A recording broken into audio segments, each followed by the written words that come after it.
of Fox Sports. We are Black Force. We are Wisconsin.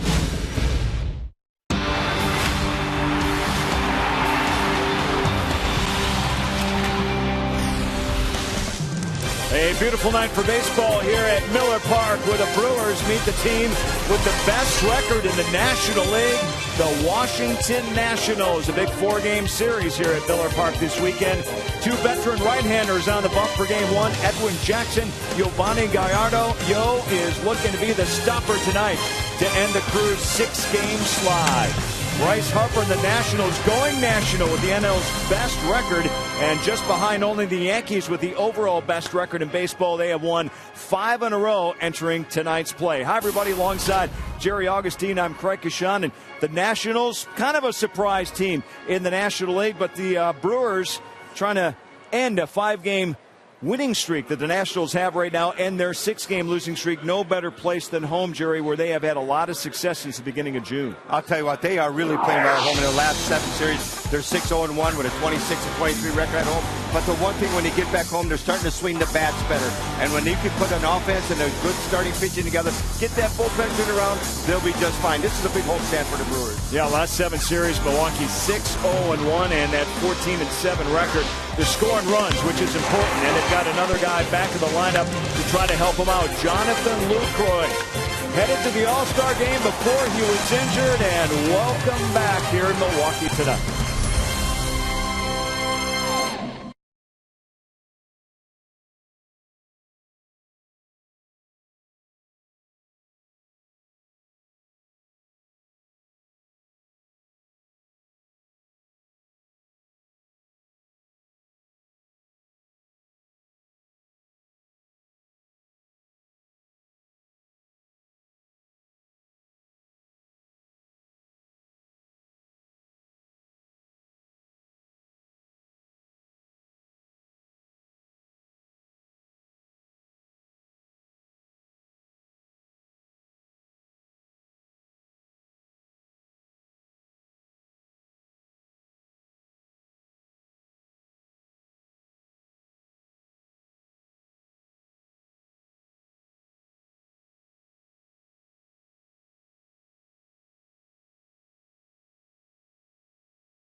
Menards. Save big money on all your home improvement needs at Menards.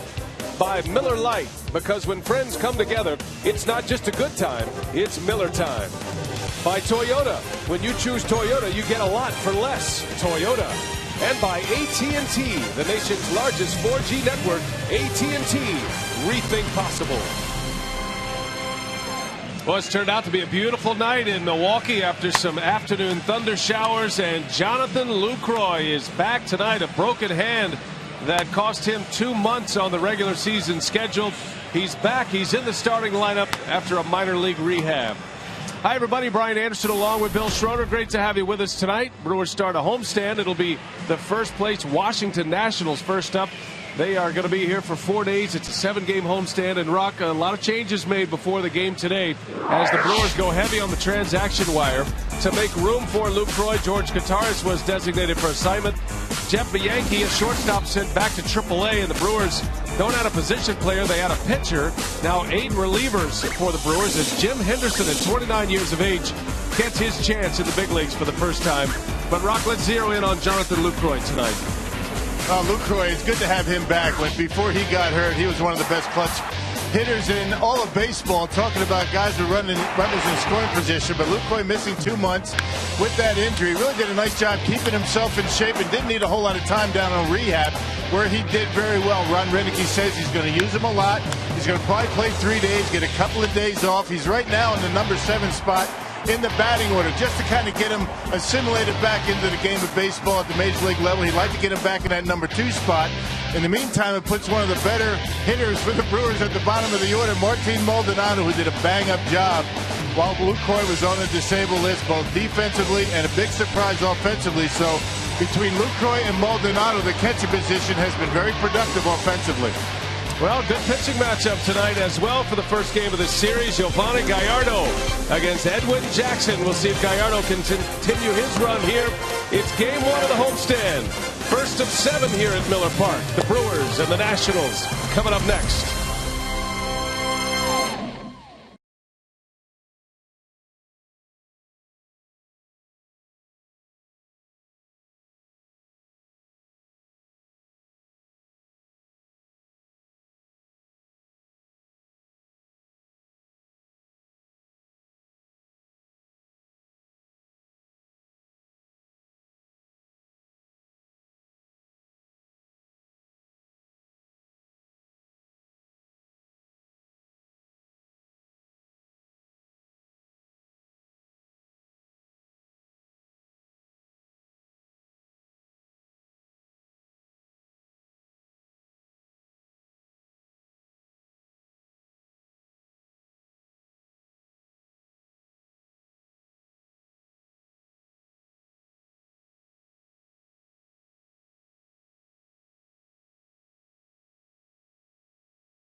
Back at Miller Park, Milwaukee.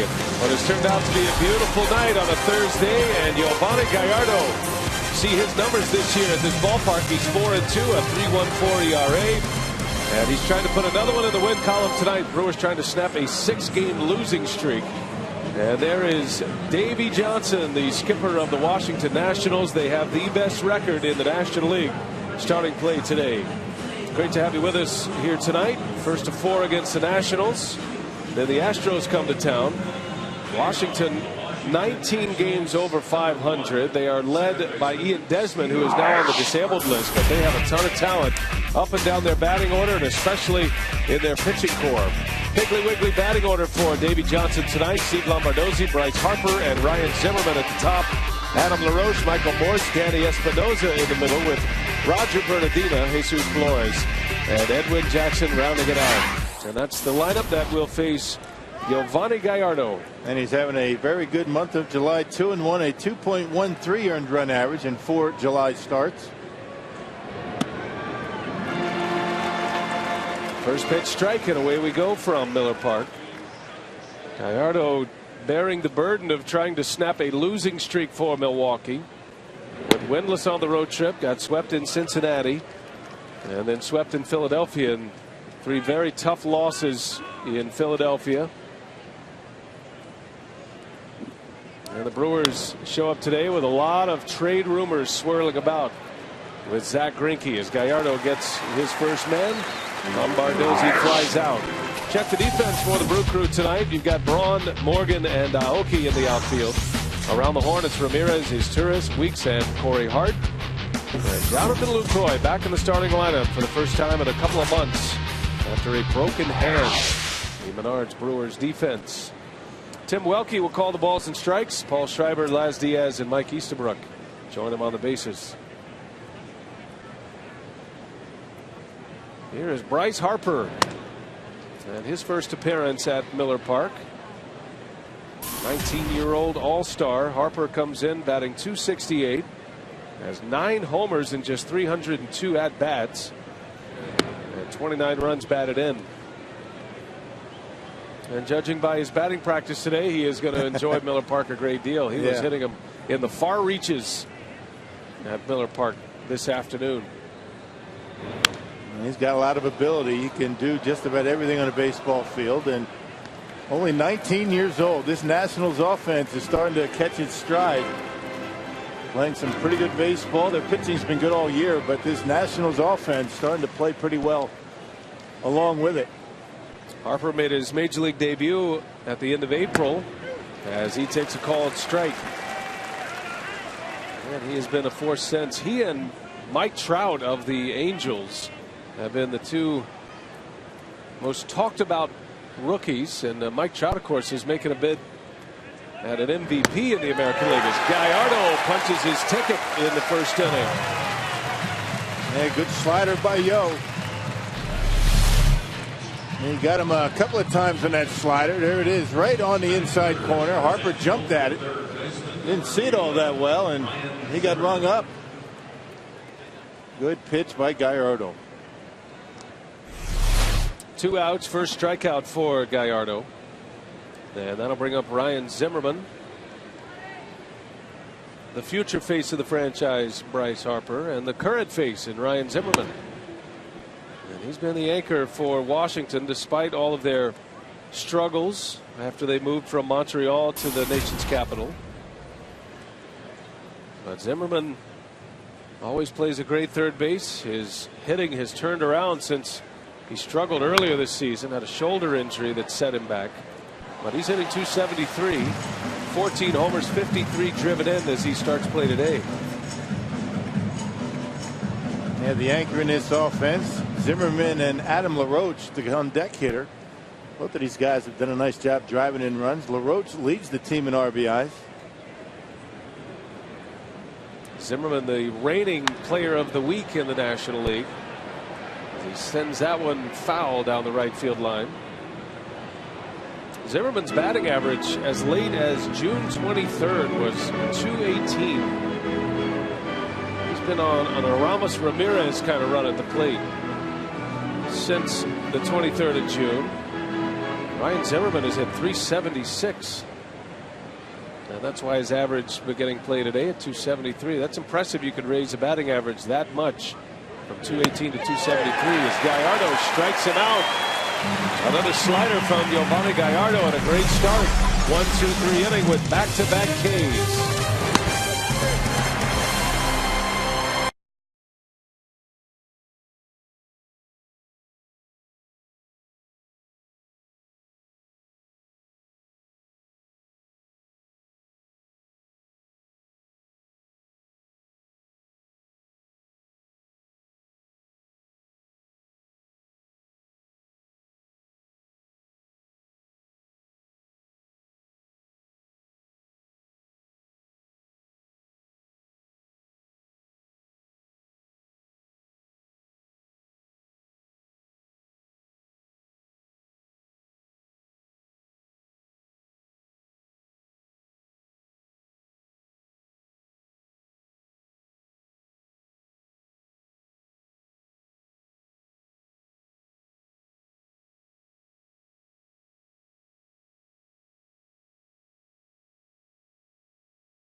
Brewers, and a name that Ron Renicky has been anxious to put in his lineup card. Lucroy's in there tonight, hitting 7th in Ron Renicky's batting order, as the Brewer skipper trying to get this one turned around here after 6 straight losses.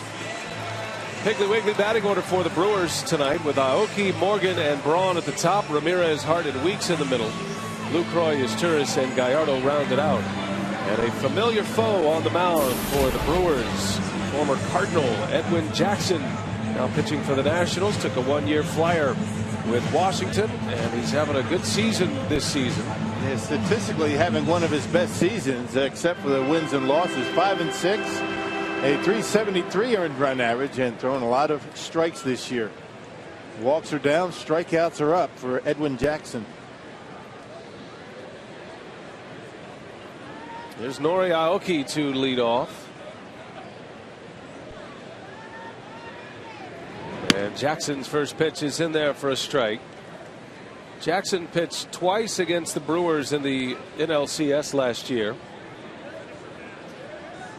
He gave up 6 earned runs in 6 1/3 innings in those 2 starts. And that was, remember, an NLCS for the St. Louis Cardinals, where no starter lasted through 5 complete innings. And Jackson twice was chased early by the Brewers. His last memories of this ballpark. Aoki into center field, shallow center. Bernardina will make the play for the out. The Nationals defensively, without Jason Worth, without Ian Desmond, they've got Morse, Bernardina, and Harper in the outfield. Zimmerman, Espinoza, Lombardozzi, and LaRoche around the horn. And Jesus Flores taking over for the injured Wilson Ramos. Everybody they've plugged in has had success this season. Under skipper Davey Johnson, took over last June. And boy, he has directed quite a ship here for the Washington Nationals. What a turnaround. I think everybody thought the Nationals would be better, but I'm not sure anybody would have said they'd had the best record in the National League as we show up in late July. Yeah, one of the biggest turnarounds for this team has been defense. I mean, they have the 3rd fewest errors in the National League. A couple of years ago, they were last in defense. So Davey Johnson has brought back the fundamentals to this ball club to go along with the very good pitching. And that's why they're in first place. Nigel Morgan bounces to second, and there is the second out. And that'll bring up Ryan Braun. Now, Braun had a very good road trip despite no wins for the Brewers. Braun did his part. He hit a home run yesterday, number 28 of the season. That tied the game for the Brewers late.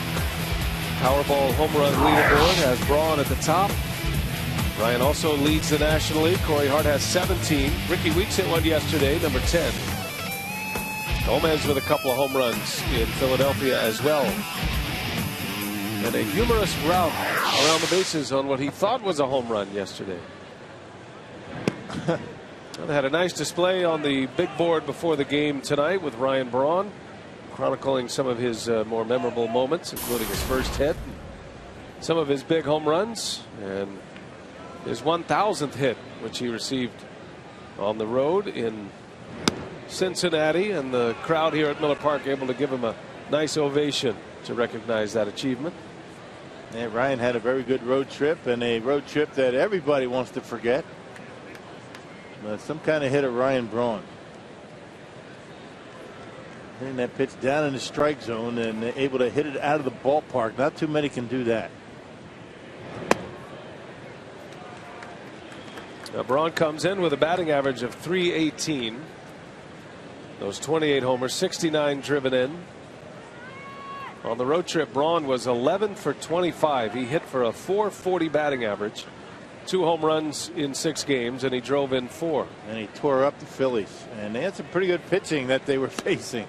Halladay, Cliff Lee. Brewers did a nice job offensively in that series against Philadelphia. Last year in his MVP year, Braun hit 33 homers and 111 runs batted in. And he's on a very similar pace. He could shatter the home runs as he strikes out Edwin Jackson, a 1-2-3 inning with a K. Off and running here in Milwaukee. Brewers Nationals matching up for the first time this year.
By Gallardo and Edwin Jackson. Giovanni in his last 5 starts, a 2-2 record, has an ERA of 2.30, and he didn't pitch all that well in Cincinnati, as far as he would say. In his first inning, gave up 4 runs and settled down. However, almost gave the Brewers 6 in that game, but that outing in Cincinnati, as Adam LaRoche jumps on the first pitch, and he will send one out of here. Boy, he is on a home run binge, Adam LaRoche. He had 2 homers yesterday, and now with number 19 here tonight against the Brewers. And 19 home runs and 60 RBIs. That leads the Nationals in both departments. Always been a good hitter. His days with the Pittsburgh Pirates, always had a lot of power. Was able to go to the opposite field, and that pitch outer half, and he's able to get the bat head out and knock it out of here into that Nationals bullpen. So an early lead for Washington. And this Nationals offense, as we talked about, starting to come together, and it's just going to get better. Jason Worth's going to be coming back from the disabled list. Ian Desmond's going to be back in a couple of weeks. So look out for the Nationals in the East. Well, that home run by LaRoche ties him for 7th in the league in home runs, as he belts his 19th.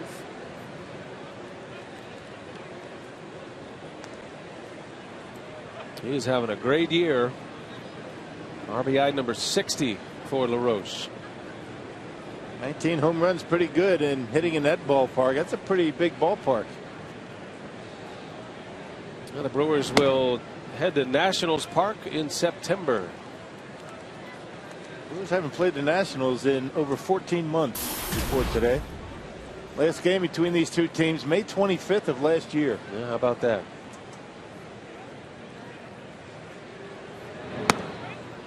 Morse takes a strike. Yeah, Davey Johnson took over the Nationals last year in late June, on the 27th of June. And prior to that, had not managed in the big leagues since the 2000 season with the Dodgers. So he's managing in his first ever game here at Miller Park. A strike call. Gallardo hits the outside corner, and Michael Morse is rung up. And the 3rd strikeout already for Gallardo. Yeah, real good command for Gallardo on that outside corner. And Morse probably looking for an off-speed pitch. Giovanni gave him the fastball and slipped it by him. It's Miller time in the Miller Lite Beer Pen every Friday night at Miller Park. Fans 21 and older can get a Lowe's bleacher ticket And a free T-shirt for just $22.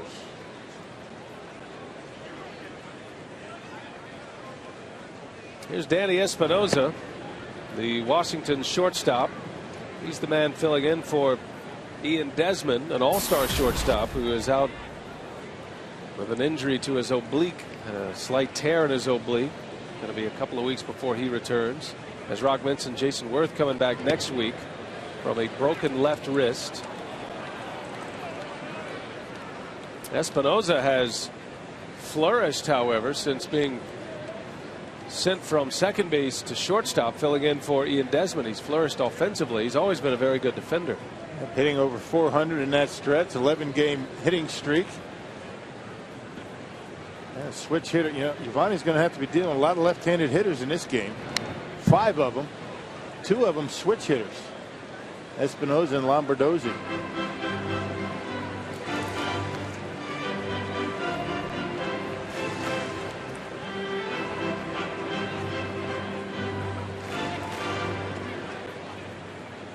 Espinosa has a little bit of history with Gallardo. He's 1 for 5. That one was a home run for Danny Espinosa. 1 gone in the inning. The 2-1 pitch, a swing and a miss. Got a fastball by him. The Nationals are a half game better than the Reds for the best record in the National League. Cincinnati has won 7 in a row. Nationals have won 5 in a row, coming off a sweep of the New York Mets. And the Nationals are 4.5 up on the Braves. Bouncer over to Hart. He'll take it himself. 2 gone.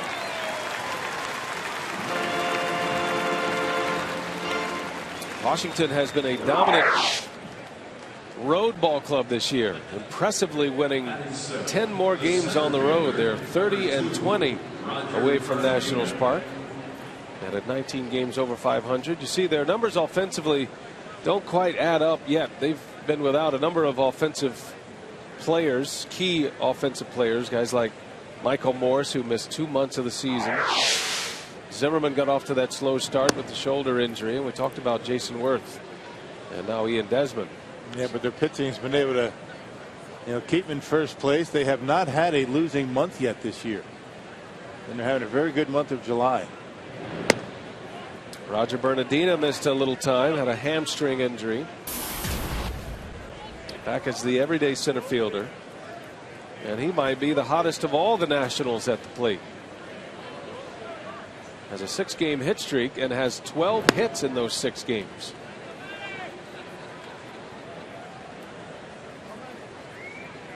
It's one of those years so far where everything the Nationals have done has clicked.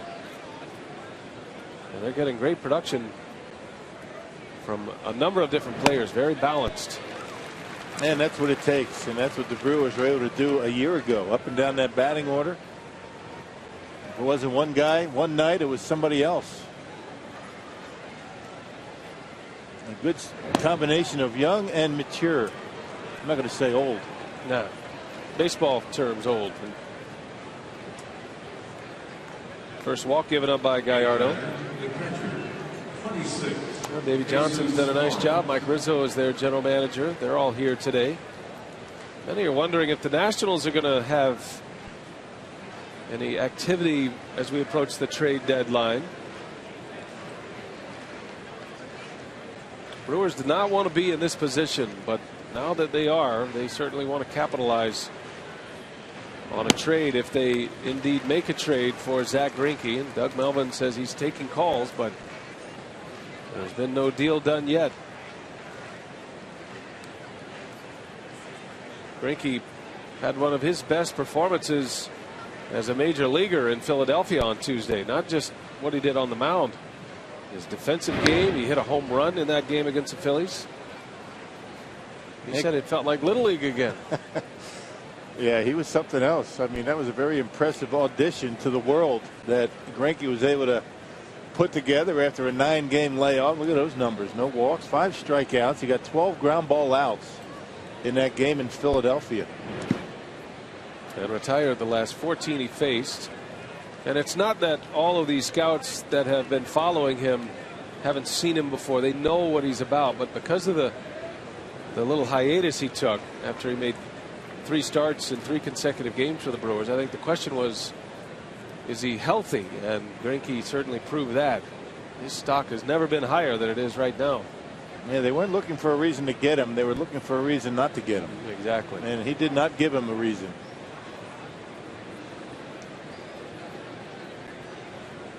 A ball and a strike. Jesus Flores, the Nationals catcher. That was another big injury the Nationals had this year. Wilson Ramos. Player they got from the Minnesota Twins. Remember when the Twins felt like they didn't have any room for Ramos because Mauer was catching every day.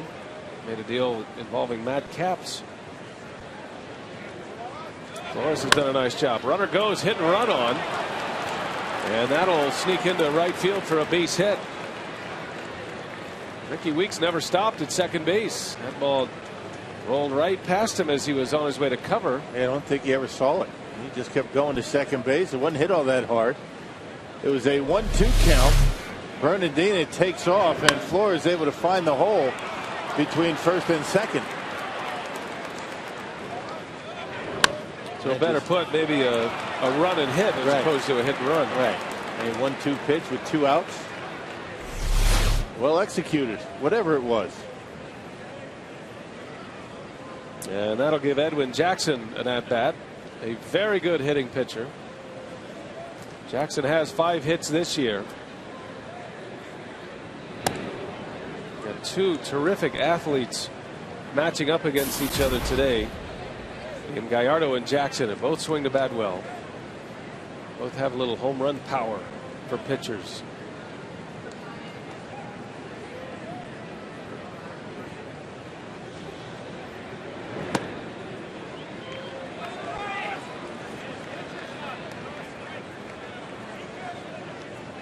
Jackson is a career 178 hitter.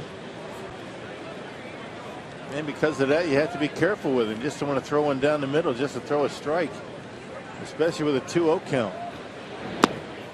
He got traded to the Cardinals last year and traded from the White Sox. Actually, technically from the Blue Jays. He was pitching for the White Sox. Just a paper trade to Toronto, and then they turned him around and sent him to the Cardinals. But as a Cardinal at the plate, Jackson hit .308 last year.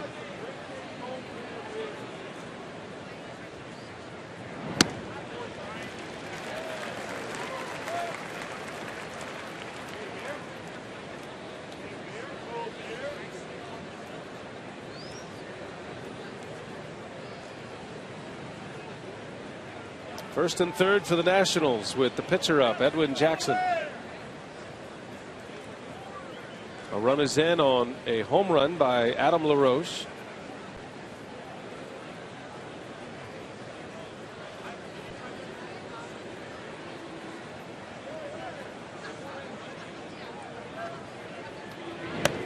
That one's in there. 3-2 on Jackson. And he's taking all the way, hoping to get that leadoff hitter up there with the bases loaded. He'll be hacking here, you figure. Leadoff man Steve Lombardozzi on deck. Full count, 2 outs. Flores takes off and Gallardo misses. Bases loaded in the second inning. Second walk of the inning for Gallardo as he walks the pitcher with 2 outs. The one thing you cannot afford to do is, against any team, but particularly this Nationals ball club, let the bottom 3 hurt you in the batting order. You got to get these guys out. And now you bring the top of the order up with the bases loaded. A couple of walks, one to the 7-hitter and one to the 9-hitter. Rick Kranitz, the pitching coach, is out for a quick trip. Talk about Lucroy a little bit, Rock. When he comes back, obviously he has the rhythm of catching Gallardo over the last few years. Any adjustment for him now that he's been gone for a couple of months? I don't think so. I just think he's just got to get back into the groove. You know that they were together in that coach's conference room talking about what Gallardo has been doing. Before he went on rehab, he was watching very closely and intently as to what these pitchers were doing and helping Maldonado along. It was just a matter of getting back into it physically, not mentally. He never left the mental part of the game. And Lucroy, because the injury was to his right hand, a broken hand, he's been able to catch bullpens. He's actually had a helper down there throwing the baseball back.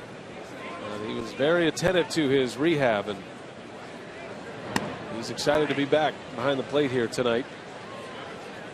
And because of the work he did in those situations like you talked about, getting his running in on the bike and catching bullpens, he was able to get through his rehab much quicker than ordinary. Didn't have that much work to do to condition the legs. Bernardina pulls one foul, or Lombardozzi, I beg your pardon. Well, we had a chance to hear from Jonathan Lucroy about his return, catching Gallardo. Oh yeah, it's gonna be great. You know, it's gonna be fun. You know, working against these hitters with them again, and it's gonna be like old times. We're gonna have a lot of fun, and hopefully get a win out of it. Yes, that's a good way to finish any statement right now for the Brewers. Yeah, more importantly, get a win. 1-2 pitch. Lombardozzi down the right field line. That is big trouble. One run is in. Here comes Flores. He'll score. Jackson can run, and he will score. It is a 3 RBI triple for Steve Lombardozzi, and the Nationals have a 4-0 lead in the second inning. Yep, a curve ball by Yovani Gallardo, so the walk to the pitcher ends up costing him 3 runs. There's that curve ball, middle in, up in the zone, and Lombardozzi just drops the bat head on it and rips it down the line and right. And you mentioned it. I tell you, Edwin Jackson flying around the bases, and he scores easily from first base. He is humping it around third base. First triple for Lombardozzi, and it brings in 3. And a heavy blow early against the Brewers as Gallardo deals Bryce Harper strike 1. 4-0 right out of the gates for the Nationals. In the last few games, a lot of walks have come across the score. 2 of them here in this inning.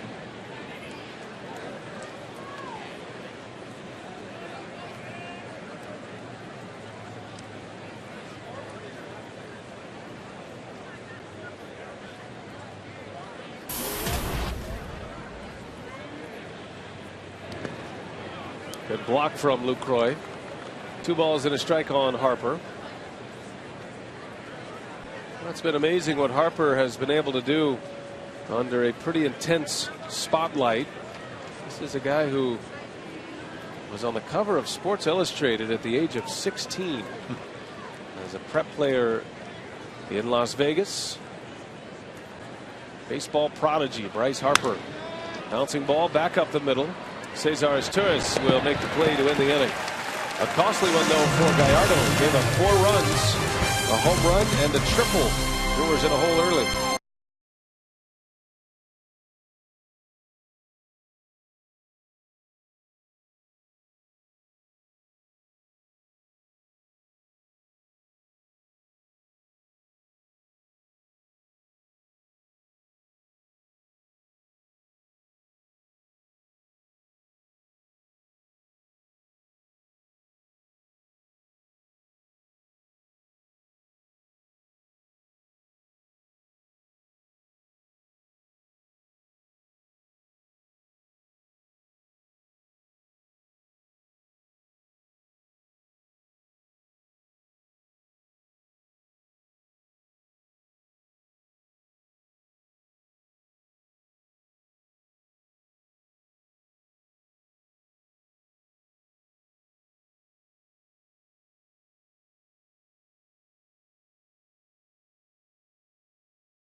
19th homer of the year. A reminder that this Saturday on Fox Saturday Baseball, the Red Sox head to the Bronx to take on the AL East leading Yankees. Fox Saturday Baseball begins at 2:30 p.m. Central, and it's only on Fox. Well, the Yankees with a record of 59-39, the only team in baseball with a better record than the Washington Nationals. Nationals off to a fast start here tonight. 4-0 as we head to the bottom of the second. Aramis Ramirez will lead off.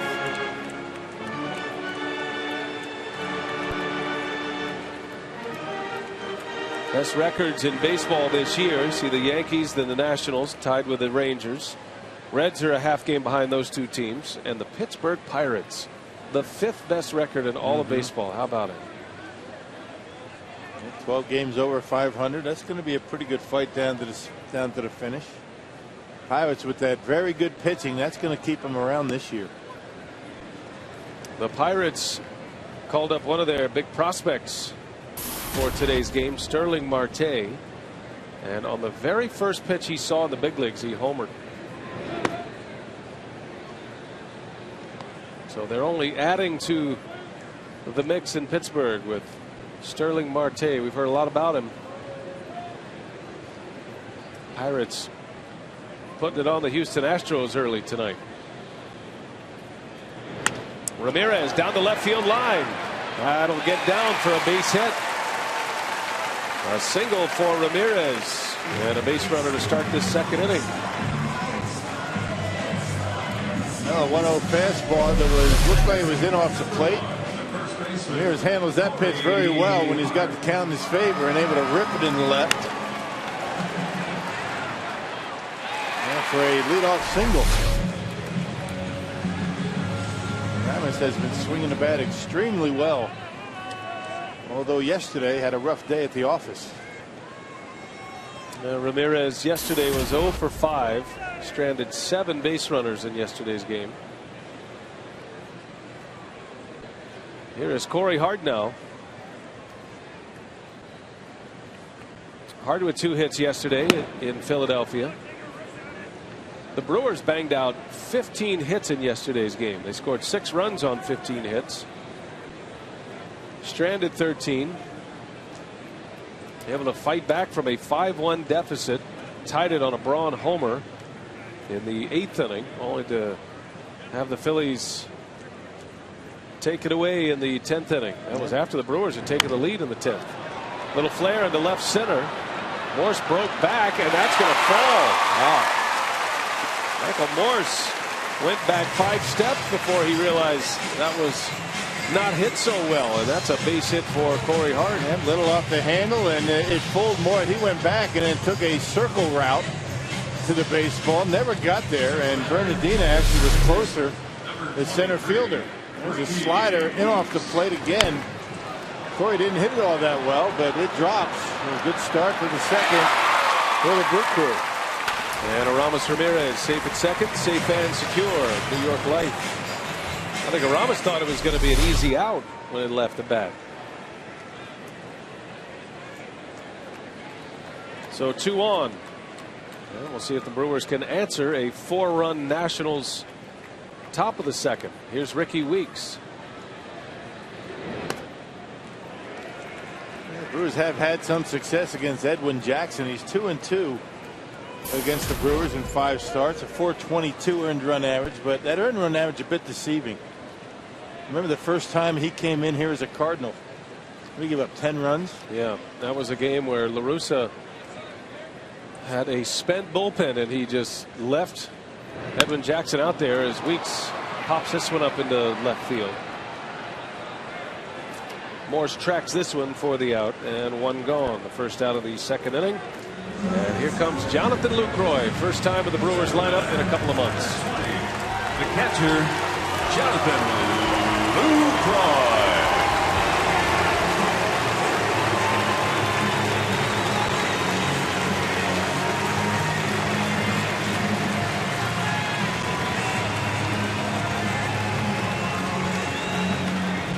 Well, Lucroy admitted that after he Was promoted to the big leagues a couple of years ago, and he had some initial success. People started to know his name, recognize his name. He couldn't figure out why they were booing him here at Miller Park. But no, he is a fan favorite as they chant Luke. And nobody better in these situations than Jonathan Lucroy with runners in scoring position before he got hurt. Incredible numbers. Lucroy was putting together an all-star season before the injury. He had laid May in Los Angeles. It was an accident in the hotel room and a broken hand, his right hand.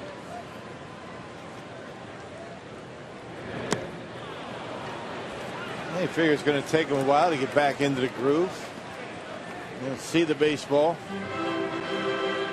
Lucroy active on social media. It was his tweet today as he arrived from Nashville. He played 2 games in Nashville. Said, "I'm in the airport waiting for my ride back to the Brewers. Can't wait for tonight." And he has been anxiously awaiting this return. Lucroy into right center field. That ball's well hit. On the run, Harper, and he will run it down. Bryce Harper flags that one down in deep right center. Lucroy is retired for out number 2. Looked a little bit uneasy on that fly ball, and it's the first time that he's been on this very wide warning track here in Milwaukee. Lucroy gave that one a ride on a 0-2 count. Jackson tried to slip a fastball by him up in his zone. He left it in a hittable spot, and Lucroy nearly hit it off the wall and right. And check out Harper going back. And he hauls it in.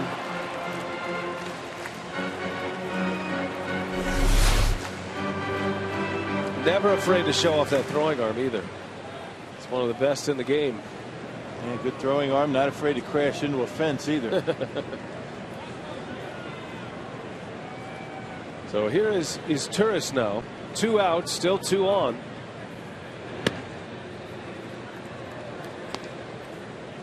Cesar Turris comes in batting .226.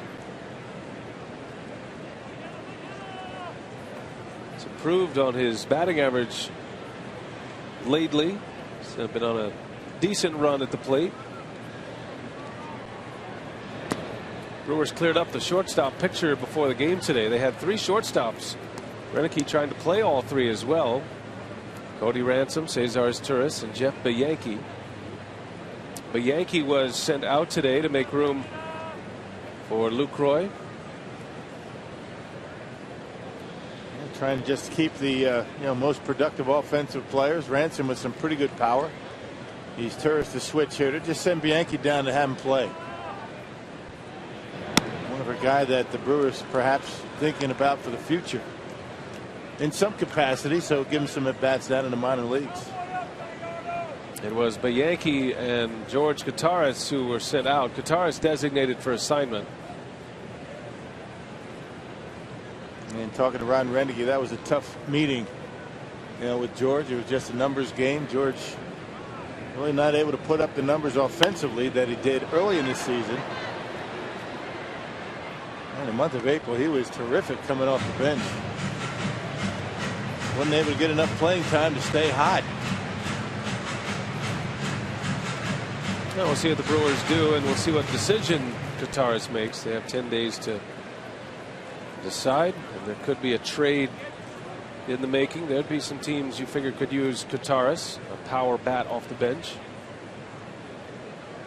But Maldonado earned his spot on the roster. He stays. I'm sure there were some anxious days leading up to this one for both Maldonado and Kottaras, knowing that Lucroy is returning today. And I think the surprise offense from Martin Maldonado was the deciding factor for Ron Roenicke, Doug Melvin. It would have been an impossible task to tell him to go back to the minor leagues.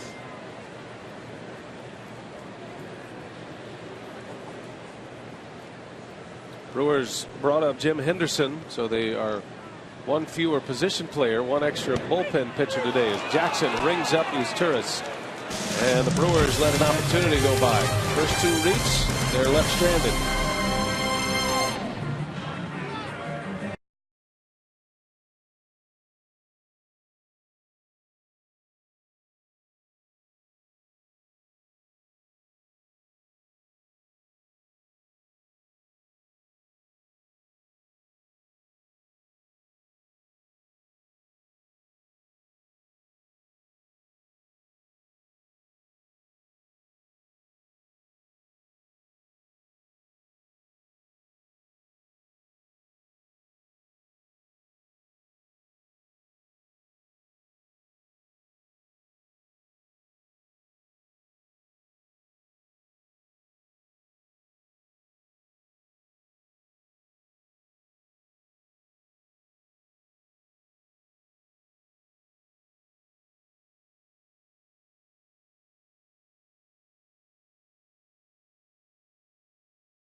nobody is happier about the Nationals' great season than third baseman Ryan Zimmerman. He will lead off here in the third inning.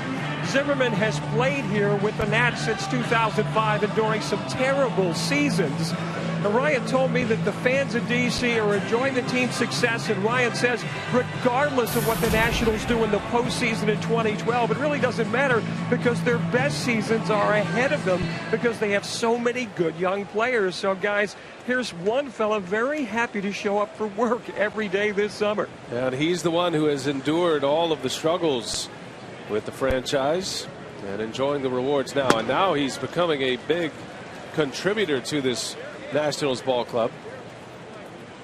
First 55 games of the year, he was hitting .218. A lot of questions about Zimmerman. Was his shoulder healthy? Had a shoulder injury that put him on the disabled list in April, but he has been red hot ever since.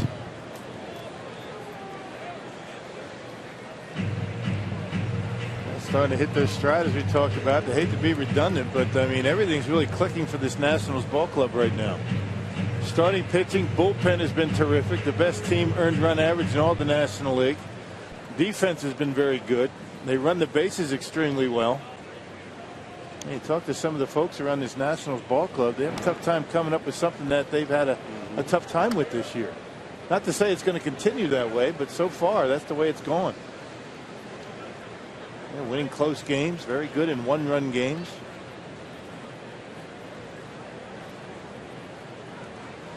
And believe it or not, they still have their eyes on the Phillies. And it's just habit, I guess. The Phillies start the day today 14 games behind the Nationals, and the Phillies are in dead last in the National League East. But when you've won 5 straight division titles, that's the team you look at. That's a big mountain to climb if you're Philadelphia. There's a lot of games to make up.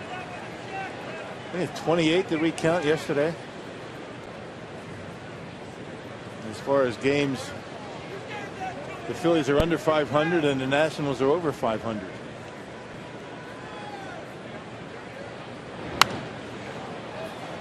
Well, the National League Central every year seems to take its fair share of abuse. Last year, 2 teams from the National League Central were in the playoffs, and of course the Cardinals won the World Series from the division. And if play stopped right now, the Pittsburgh Pirates would be the top wild card team. You'd have 2 more teams from the Central Division in the postseason. 2 wild card entrants this year. That's a rule change, which is keeping a number of teams still in it. It's going to be a fantastic finish to the season with so many teams still involved in a pennant race.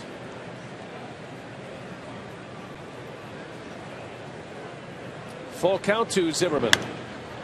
Pops it foul out of play.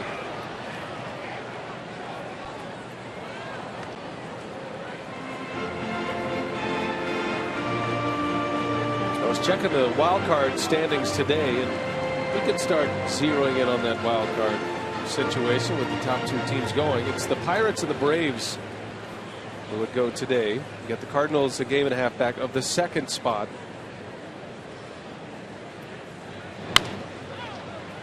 Ricky Weeks takes a tough hop, and Zimmerman is retired. Well, Saturday, August 4th, the UFC returns to Fox. Got 4 fights on the card, including Shogun Rua. It'll be the biggest fight of his career as he faces off against Brandon Vera. UFC Fight Night on Fox, live from Los Angeles, Saturday, August 4th at 7 p.m. Central. I'm glad that Shogun made the card tonight. A little disappointed about that yesterday. Into foul territory as Ramirez looks at it foul. You saw the card and you like where it is right now. I just like it when you say that. Shogun Rua? Yeah. Rua. I do. I can't say I know a lot about the Shogun, but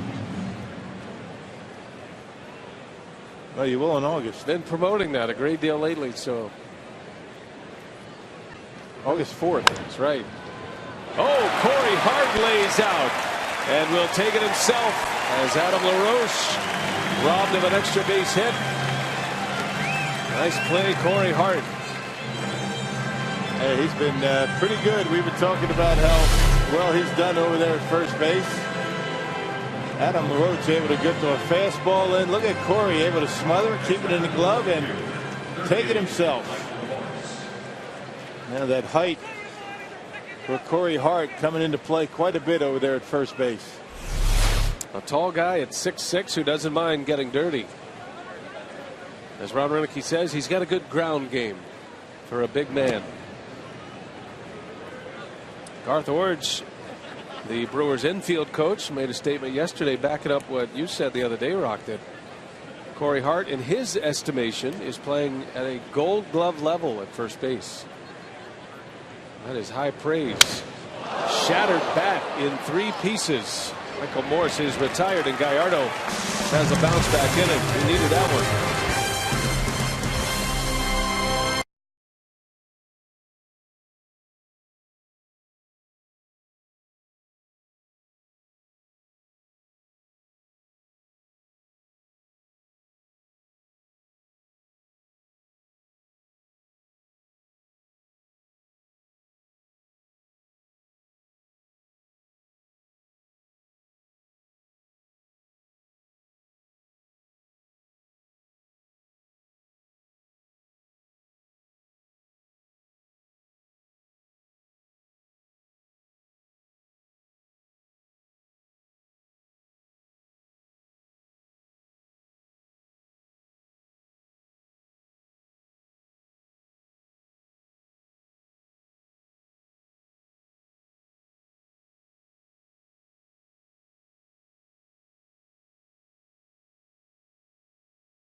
To the injury to Matt Gamble, offered his services at first base, and I think the Brewers might have found themselves a first baseman here this year. I'm not even sure Hart expected to be so successful over there.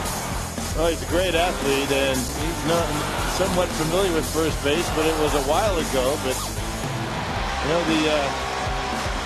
the skills come back very quickly for Corey Hart, going down the line and picking short hops over at first base, and doing some of the subtleties of first base that you have to learn over time, and he seems to pick it up pretty quickly. Cutoffs, relays, holding runners, those types of things. He's a natural over there. Hart was a high school shortstop in Kentucky, a 6'5" shortstop. They quickly moved him to first base when he was drafted, and when Prince Fielder came on the scene as a first-round draft pick, Hart moved over to third base and ultimately to the outfield. But he's back at first once again, and he's doing a great job. Giovanni Gallardo leads off. Brewers down 4-0. The Nationals scoring all 4 of their runs in the second inning. Had a home run from LaRoche and a 3 RBI triple with 2 outs off the bat of second baseman Steve Lombardozzi.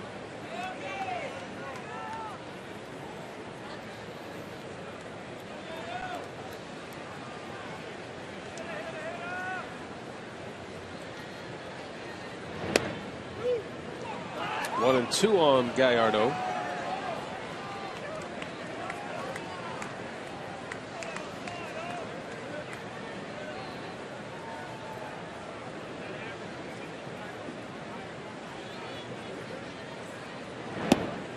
And down he goes. Jackson went right back to the spot.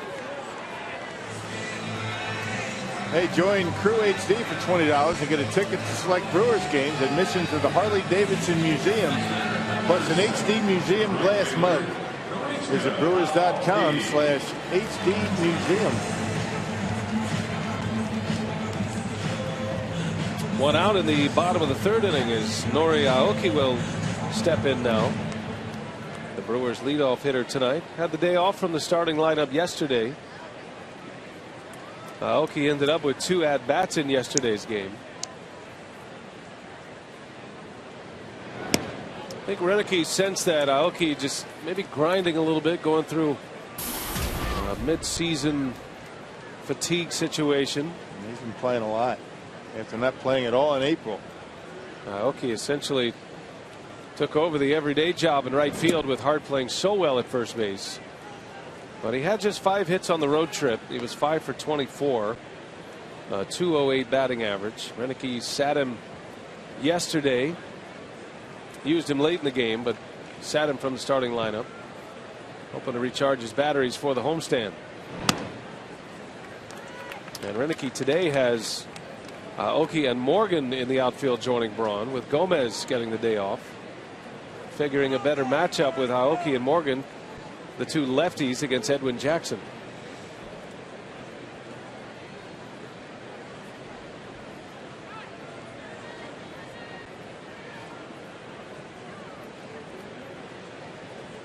First Japanese position player to play for the Brewers. Brewers have had some pitchers from Japan, including Takashi Saito last year. But the first position player to make the transition. And he's been a good one. He's done a nice job to stabilize the top of the order for Ron Renicky, whether it's the leadoff spot or hitting second. 2 balls, 2 strikes. Aoki lays off, 3-2 now. Aoki came on a recommendation from Nez Balelo, same agent that represents Ryan Braun, and the Brewers signed him.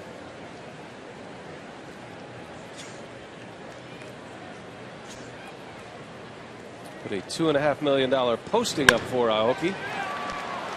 Signed him to a 2-year deal as he bounces out for the second out. 2 up, 2 down for Jackson.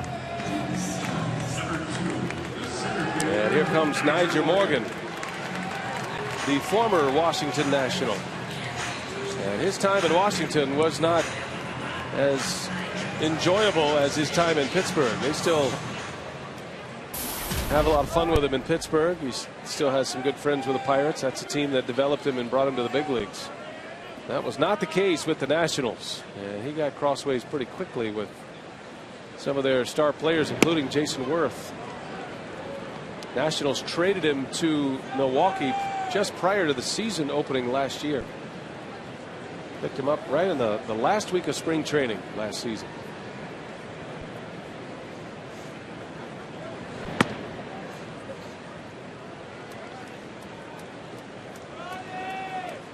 Well, Nyjer's toned things down quite a bit this year. Totally a different guy this year. Last year hitting 300. This year down to 228. That'll calm you down a bit.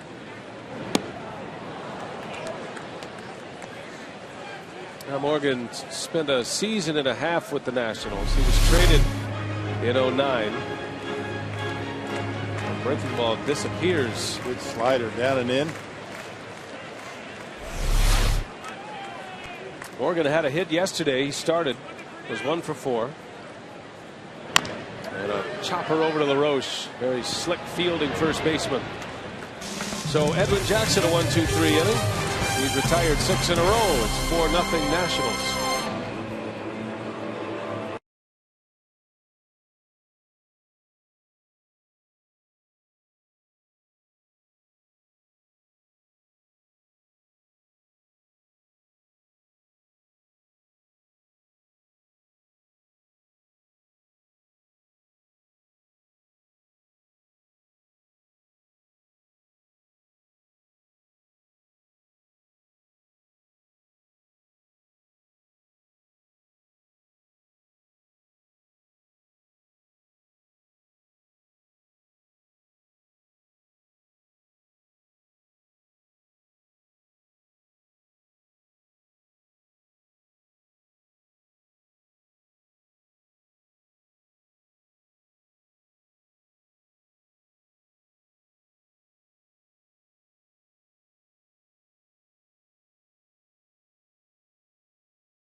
Presented by Piggly Wiggly, the official supermarket of Fox Sports Wisconsin. By Ho Chunk Gaming Wisconsin, your ticket to more. And by Marshfield Clinic. Don't just live, shine.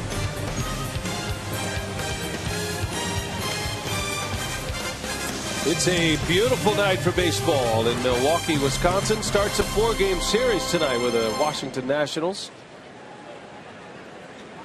4-0 our score. Nats lead it, scoring all 4 runs in the second inning.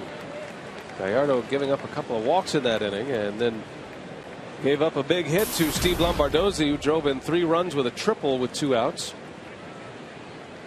Danny Espinosa leads off here in the 4th.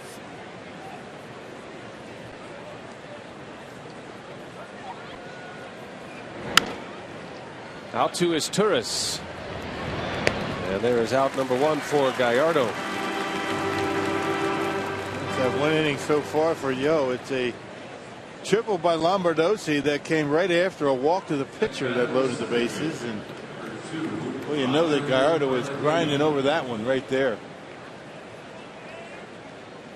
Other than that, he's been pretty good. Well, Gallardo gave up 4 runs in his last start at Cincinnati, went 5 2/3, and took a loss that day. And that snapped that consecutive game streak of 6 or more innings for Gallardo at 14. Giovanni was a 17-game winner a year ago. A career season for Gallardo. Bernardina takes a strike.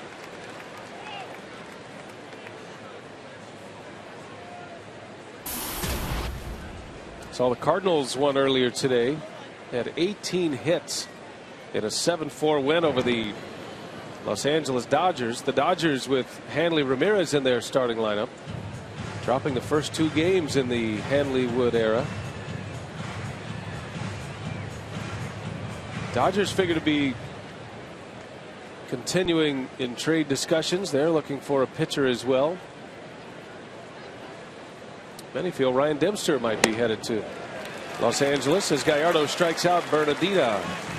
Second out of the inning. 4th strikeout.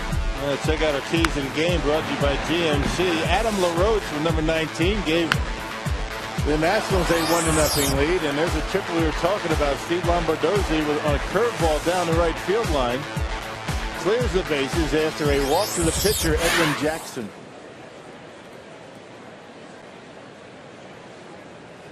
An inning that got away from Gallardo in a hurry. Inning started with a LaRoche homer, which was his 19th of the season, now homering in consecutive games. Jesus Flores singled in the second inning. Shot one through the hole between first and second with Bernardina on the run.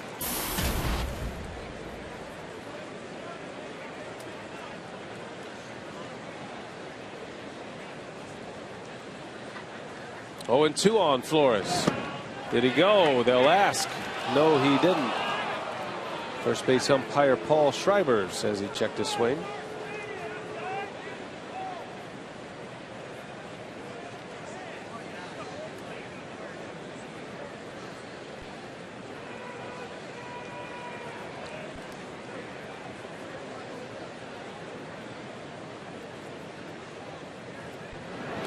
There's a swing and a miss. Lucroy blocks it.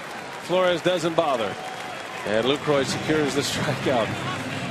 So a good inning for Gallardo. Back-to-back Ks. Brewers are down 4-0. Got Braun and Ramirez do the lead off when we come back.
tonight I am joined by two members of the 121st Artillery, Captain Matthew Magnuson and Zach Henningsen, a sergeant. Zach sang the national anthem tonight.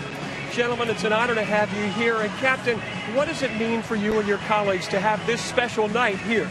Well, I got to say, ultimately, it's very humbling because we do what we do, and we're proud to do it. But to have all this recognition, the USO, Miller Park, and the Brewers giving us all this attention is very humbling. And to have Zach come and sing the national anthem, it was just such an honor for our unit, and it's always wonderful when people give us this kind of attention. So we really, really appreciate it, and it was from the bottom of our hearts. We really thank everything that the USO and Miller Park did for us. 121st will be deployed soon at the end of this year. And Sergeant, your first visit to Afghanistan, give us an idea of some of the emotions you're feeling as you prepare to serve your country in a dangerous situation. Well, I guess I'm not going to say I'm any different than most, soldiers going overseas for the first time. I'm anxious, I'm excited. I'm very proud of what I do with the 121 up in Plymouth, and I feel it's the greatest honor an American soldier can have is to go overseas and do what he's trained to do.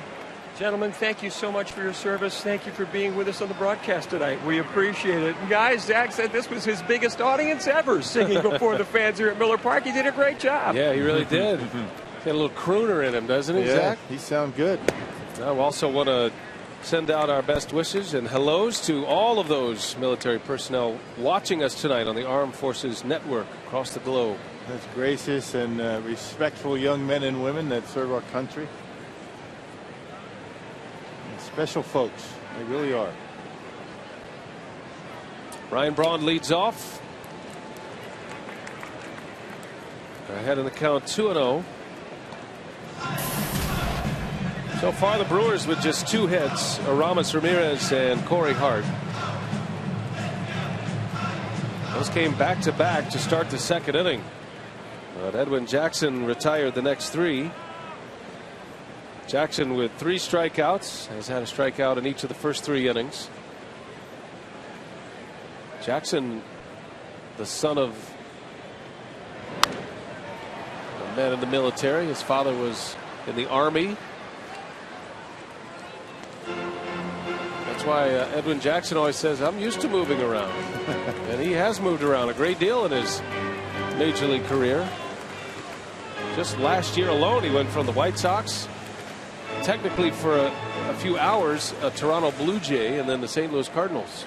And he signed a 1-year deal with the Washington Nationals prior to the season. As Braun rolls over 1 to short, Espinoza makes a play for the out. Pretty good arm over there at shortstop. All right, Rock, our AT&T trivia question. When was the last season that the Nationals franchise won a division title?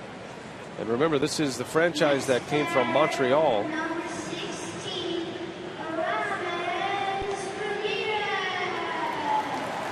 Transferring the franchise from Canada to our nation's capital.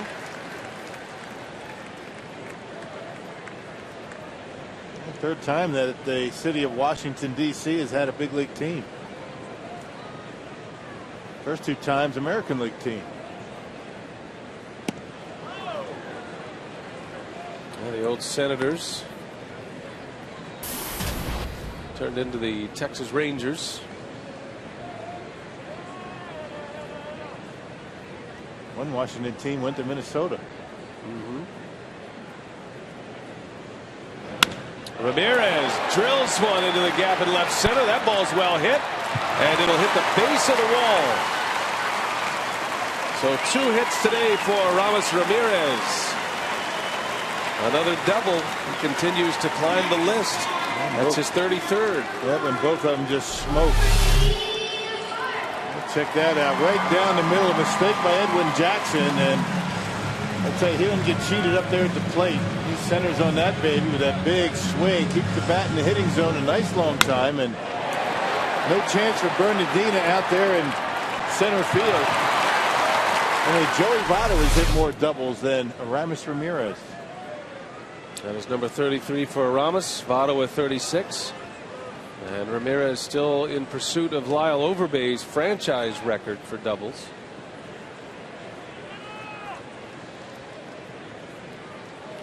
Here is Corey Hart. 4-0 Nats. Brewers could use a big hit here. Trying to put a run on the board. Look at the extension on the right there for Aramis Ramirez. Kind of leaning back a little bit. You see that stiff front leg, and he's got the good turn on the back leg, and that belt buckle facing Edwin Jackson. That's a perfect swing right there.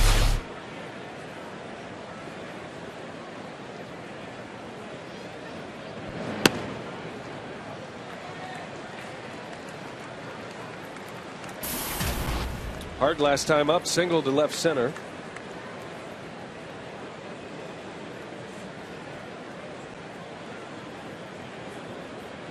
Now hitting .264. Corey with a couple of hits yesterday.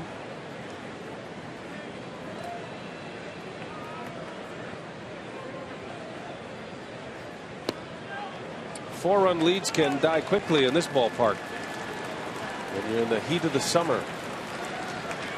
The Brewers trying to chip away a little bit. Jackson has been a pretty durable pitcher for the Nationals this year. Typically a guy who can give you 6-7 innings. And unlike most of his seasons before this, he's been throwing an awful lot of strikes. Only got 34 walks this year. Has not walked a batter tonight until there. There you go. Should have said that earlier. So Ramirez and Hart have both reached base twice. Where you been with that, Rock? Yeah, that's my fault.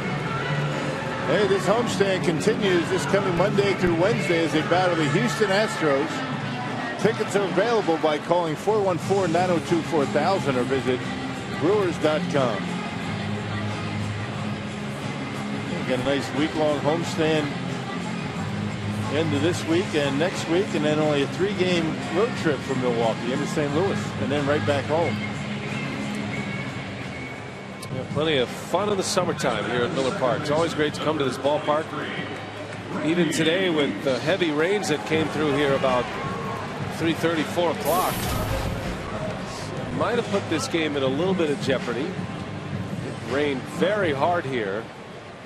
And it came up so fast they had to put the tarp on the field before they could get the roof closed. But now it's all opened up. Beautiful skies up above, all clear. You know you're going to play is the bottom line. Should have seen the looks on the faces of the hitters that were out for early batting practice when the ground crew rolled out the tarp. What is that thing? I didn't know you had a tarp here. Well, they rolled it back up, and early batting practice continued because of the roof here at Miller Park.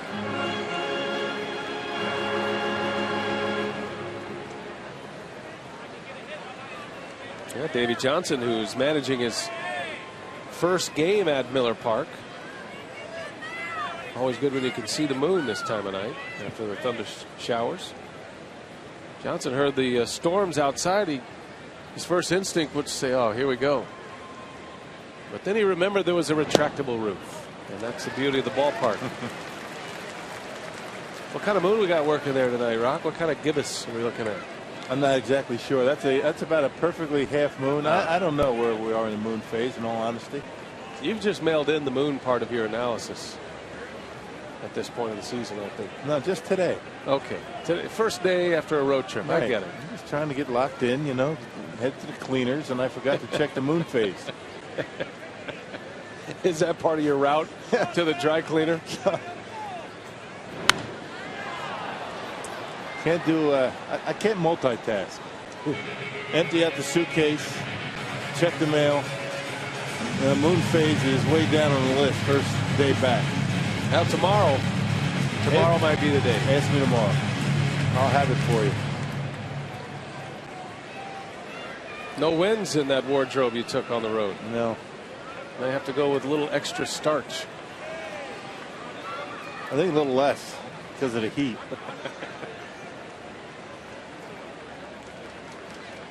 Two balls and a strike on Weeks.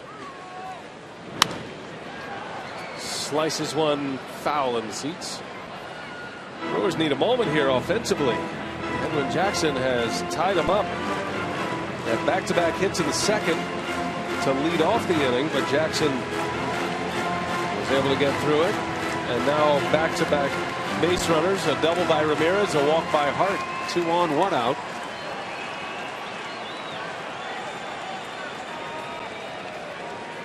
Jackson picked up a win against the Phillies in the division series in the postseason last year. As Weeks bounces one to short, Espinosa gets wiped out by Corey Hart. Espinosa just couldn't get it out of his glove. And that's what cost them the double play. Lombardozzi knew he had to get rid of it because Corey Hart was bearing down on him and took him out. Check it out. Just couldn't find the handle, couldn't get it out of the glove, and that was it. Probably wouldn't have been a double play anyway. Ooh, boy. Has to be some anxiety for a second baseman to be standing there waiting on a shortstop to get him the baseball. Yeah, your back's turned. You really don't know where the runner is. You kind of sense it. You have that inner clock that you know you only have a certain amount of time to be able to stand there without getting knocked over. And every infielder who takes the pivot at second will tell you when you're in a situation like that, you have to make sure you get your feet up. Can't dig those spikes in, or else you're asking for some big damage. First and third for Lucroy. Swing and a miss. He's been aggressive tonight. Can't blame him. Been on the disabled list since the 27th of May. Lucroy with 2 outs and runners in scoring position. Brock brought this up, how good he's been in those spots. This year, 12 for 20, a .600 batting average. With 2 men out and a runner in scoring position. It was just about automatic for Lucroy, and the reason for that is they're willing to wait back on the baseball, knowing that the pitcher's in trouble. Figured he wasn't going to get anything inside, able to shoot it up the middle into the opposite field. Most opposite field hitters are going to be very good in situations with men on base. Pitchers more times than not are going to try and get you out with breaking balls away. 20 of his 30 runs batted in have come with 2 outs. And let's see if he can pick up where he left off. A ball and a strike. And Jackson checks on Weeks. And Flores was setting up inside. Catchers don't like that when you're set up inside and the pitcher steps off or throws over, because the first thing a hitter does, his eyes go right to where the catcher's setting up. Let's see if he changes it.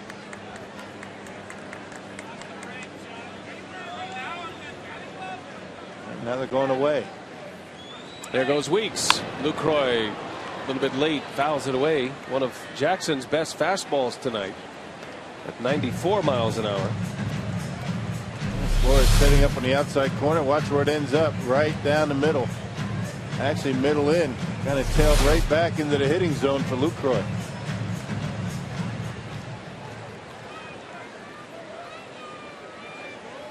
A ball and 2 strikes on Lucroy.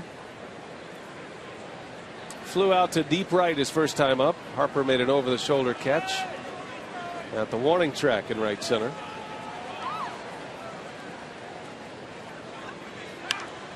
Lucroy out in front of that one, lifts one in the air to center. Bernardina with room, and the side is retired. The Brewers strand 2 more. Jackson still working on a shutout through 4.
tonight's Hammer of the Game winner, the Thirsty Turtle in Stoddard. That's south of La Crosse. Stoddard, not the Thirsty Turtle. I guess it is if it's in Stoddard. If they call the Brewers in the next 24 hours, they get 40 Miller Lite beer pen tickets to a Brewers home game. This offer courtesy of the Tavern League of Wisconsin and Miller Lite. That's a great name, the Thirsty Turtle. Yeah. I had a little run-in with a turtle the other day in my yard. A snapping turtle? It was. He was snapping at me. Yeah. What'd you do to him? I shoveled him up and I walked him to the pond. Really? It was heavy, man. It was a huge turtle. It's like a giant rock. You know what I thought it was a rock. You know what they do to snapping turtles in Philly, you know? What's that, Rock? Make soup. Snapping turtle soup? I had some in Philly. It's good. Should have told me. No, I figured the turtle wasn't his time yet. It was just hanging out in my yard. It wasn't snapping turtle season here in Wisconsin. Kind of scooped him up with a shovel though, and I was, I had about a 50-yard walk, and I wasn't exactly sure how heavy he was, so I almost blew my back out walking him down there. But it's a happy ending for the turtle. There's a base hit for Edwin Jackson, and the Nationals pitcher is wreaking some havoc on Yovani Gallardo. I'm glad you didn't hurt your back carrying a turtle around. No, it's not a little turtle, Rock. That would be tough to explain. By the way, speaking of turtles, when was the last season that the Nationals franchise won a division title? It's been a long, long time. Got to go back to the '81 season when they were the Montreal Expos as a member of the National League East.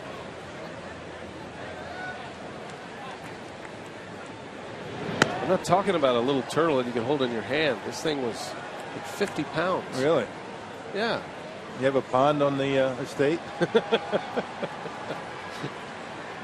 We share one. By the way, some particulars on the '81 season. I didn't mean to disregard that.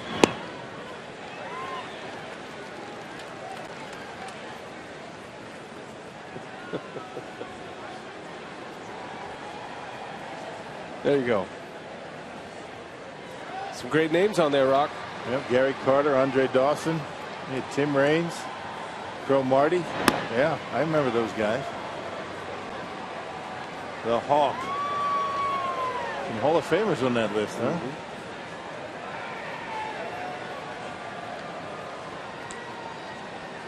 Only the Blue Jays remain as the Canadian team.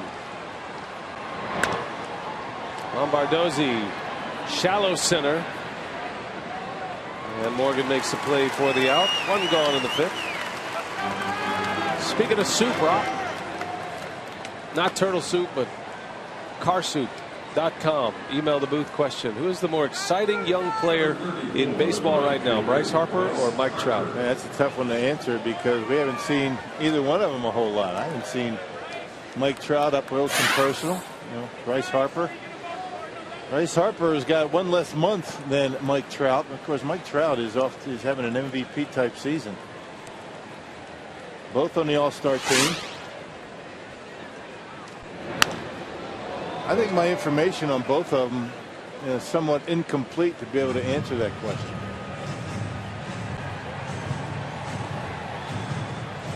Mike Trout, although, is leading the American League in batting average. He's up on the top 10 in just about every one of these major offensive categories over in the American League. Right off the end of the bat for Harper. And both of them newsworthy. Yeah, well, and Trout leads the league in stolen bases too. It's great for the game to have two young stars like this. Harper at 19, Trout at 20. Both All-Stars. Electrifying players. And both of them just go after it 100% every day. There's a base hit. Harper into right field. And on his way to third goes Jackson. The throw comes in late. How about that? Going first to third on a single. Are you kidding me? How many times do you see that? Edwin Jackson, a terrific athlete, a walk and a hit. He's gone first to third. He scored a run. And he hasn't given up a run yet. That's impressive. I mean, Harper gets the base hit, but the impressive part about this play is the Nationals pitcher busted it around second base and able to get into third.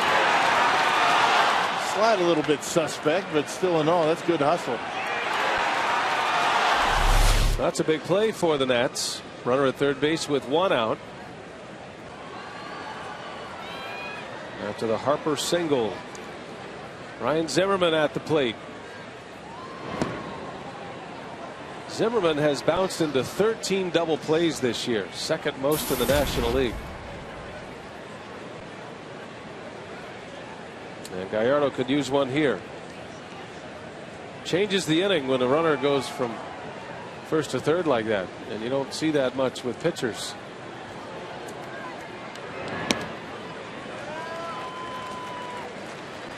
Yeah, you might see him do that on the ball down the line a little bit, out into the gap, but that was a hard hit ball right at Aoki, and he just decided to go, and he made it.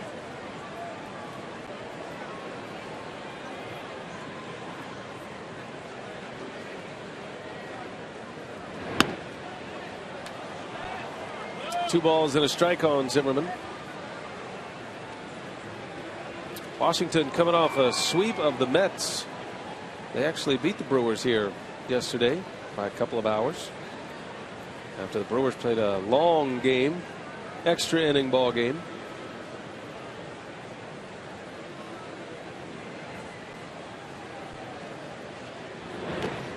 Washington has stood up tall against their own division here lately. They split with the Marlins on the road in a 4-game series. Then they won 2 out of 3 from the Mets at home.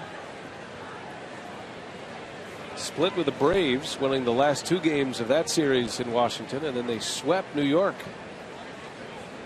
in a 3-game series. Strasburg pitched yesterday.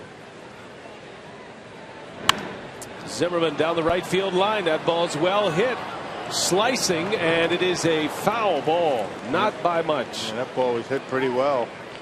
Just missed that right field foul pole, not by much. That's right. He went with that pitch away from him, just hit it well right down the line. Right at the end, ends up hooking or slicing foul.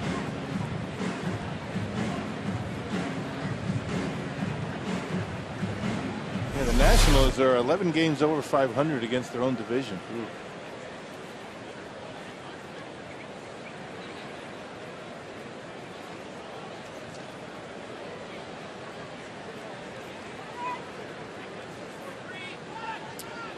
Runner started Harper. Gallardo the fake to third, and Harper able to get back without a throw.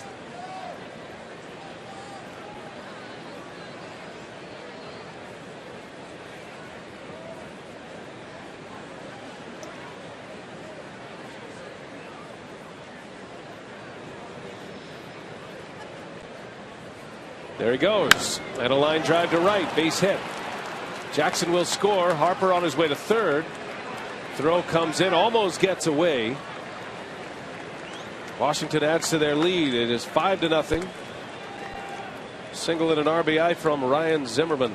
And that ball hit hard into right field. Zimmerman with that big long bat. Gets that good extension. He's off the plate. Pitch away, going that way on a 3-2 count, and hits a bullet into right field. And one hopper out to Nori Aoki. And for some reason, Aoki decides to throw into third base. And no way he's going to be able to get the runner at third. 5-0 Nationals. Still just 1 out, 3 hits in the inning. And here is Adam LaRoche. Rough night for Gallardo. He gave up 4 runs in the second. LaRoche homered to start that inning. 19 home runs now for LaRoche.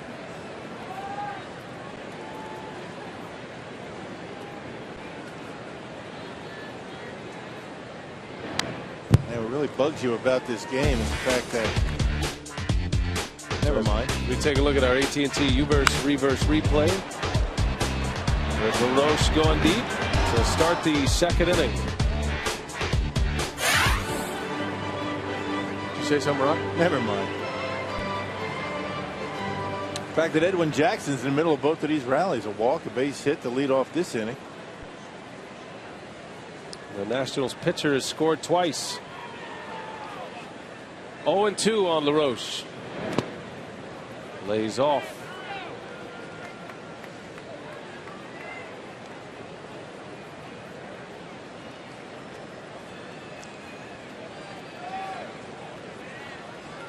Harper had a single. He's now at third.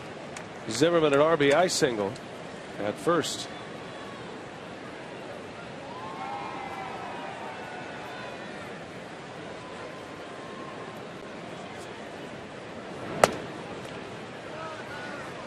LaRoche has now homered in 3 consecutive games. He had a 2-run homer Tuesday against the Mets, had a 2-run homer yesterday.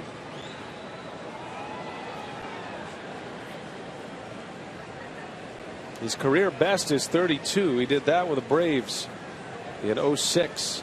He is the pace setter among National League first basemen in home runs right now. Bouncer to Hart, runner coming home. Hart will take it to the bag for the out. So Harper's aggressive base running pays off, and the Nationals have a 6-0 lead.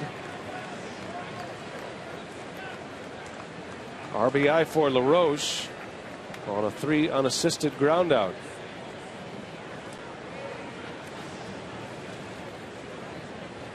Number 38, left fielder, Michael Morris. They're very aggressive. You can see he's got a little bit of a walking lead, that secondary lead, and takes off right away. Could have been close at home. Corey Hart elects to get the shore out. So now 2 outs, and here is Michael Morse, big power hitter for the Nationals. Has only 7 homers, but he missed the first 2 months. Had a lat injury, same injury that put Roy Halladay on the disabled list.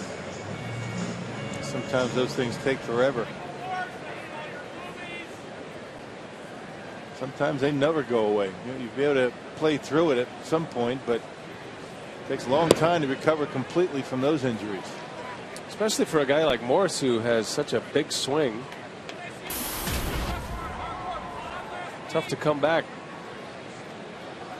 from a lat injury. The latissimus dorsi.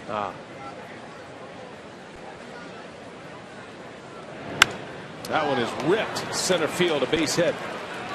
And here comes Zimmerman to score, and it is 7-0, and this is not Gallardo's night tonight. 7 runs for the Nationals. They have answered a 4-run second inning with 3 more here in the 5th.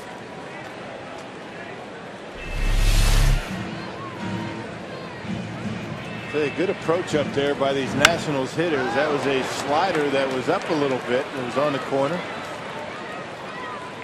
And Mike Morris waving him in as if Zimmerman wasn't going to score anyway, just to make sure.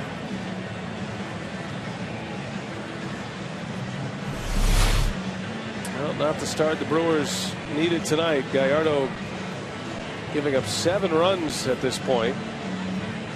Brewers have lost 6 straight games and in danger here. There is the newest Brewer, Jim Henderson. 29 years of age. Finally going to get his chance in the big leagues. Quite a story for him.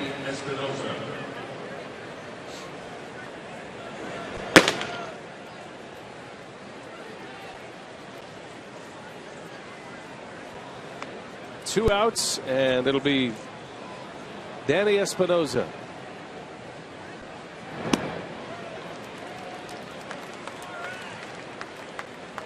And the addition of Henderson to that bullpen now gives Ron Renicky 8 relievers down there. You send out a position player, Bianchi, bring in another pitcher. They say he's got big velocity. And does Henderson. Looks like he's going to get an opportunity here tonight.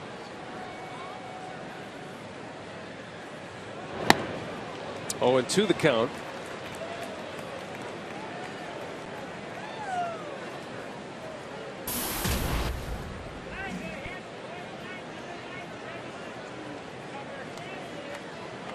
Well, Gallardo gave up 8 runs in 2 innings against the Cardinals earlier this year.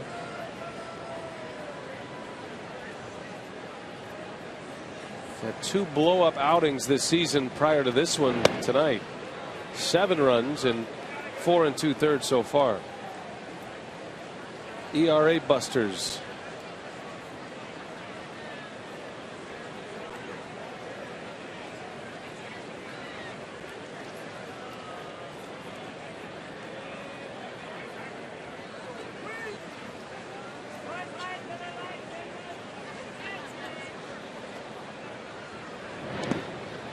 Count evens at 2-2.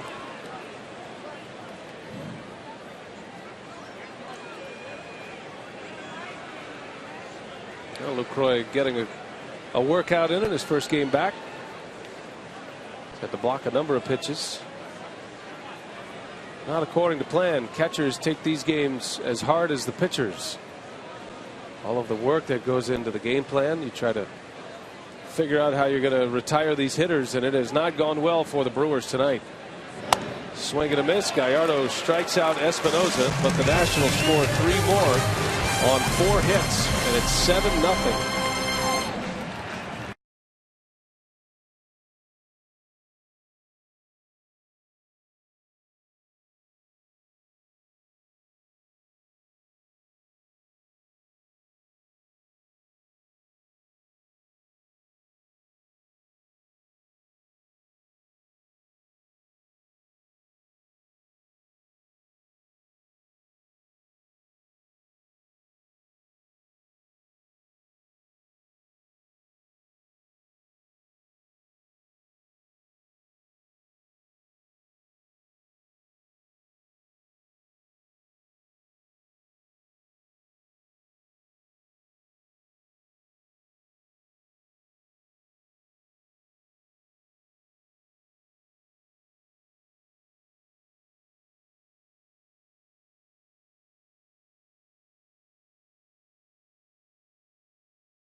Back at Miller Park, beautiful night for baseball. Unfortunately, the Nationals having their way early with the Brew Crew. It's 7-0. Brian Anderson with Bill Schroeder, Mark Concannon, and Gallardo having a rough day at the office here through the first 5 innings. This copyrighted telecast is presented by authority of the Brewers and may not be reproduced or retransmitted in any form. And the accounts and descriptions of this game may not be disseminated without express written consent of the Brewers Baseball Club. Edwin Jackson with a 3-hit shutout through the first 4 innings. He'll face Cesar Izturis to lead off.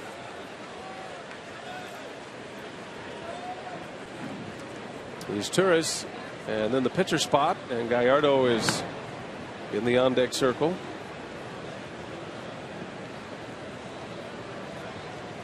Saw Jim Henderson warming up, anxious to make his major league debut at some point, and this is the kind of game where you would likely see Jim Henderson. I'm anxious to see what he has. Yeah. It's starting to get to that time of the year where the trade discussions continue to swirl around the Brewers, the rumors, and the Brewers have had some success in the minor league system. So you start to reward these guys, see what they have.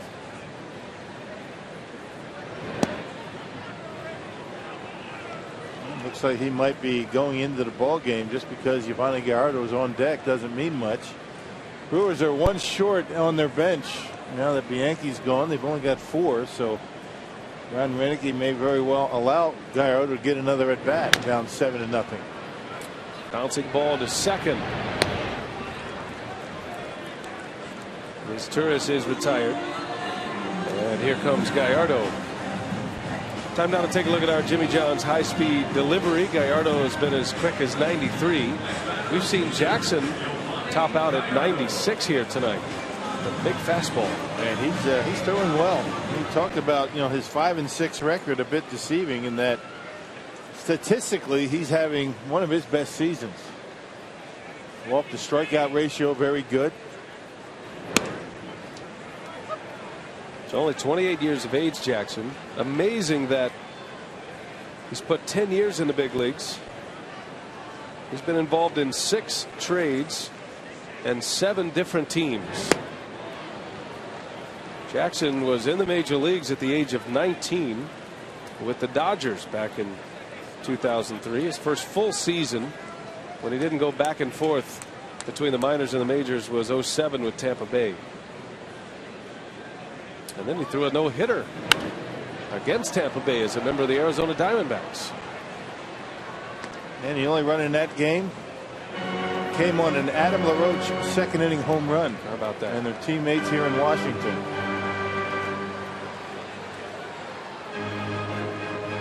Signed a 1-year, $11 million deal. His best wins year was 08. As Gallardo rips one into left center field. That one's going to travel for a while. Gallardo on his way to second. And he is in there with a double. So if in fact he is out of this game as the pitcher, he'll go out with a bang. A base hit for Gallardo. His second double. Hit that one well. He always had a down year at the plate. Still has the ability. That was a hanging slider, and Gallardo able to center on it and sting it into center field. And he swung around a little bit toward right. It was Bernardina. That's why it took him a while to get there, and Gallardo with a double. Saying Edwin Jackson can run. Watch me.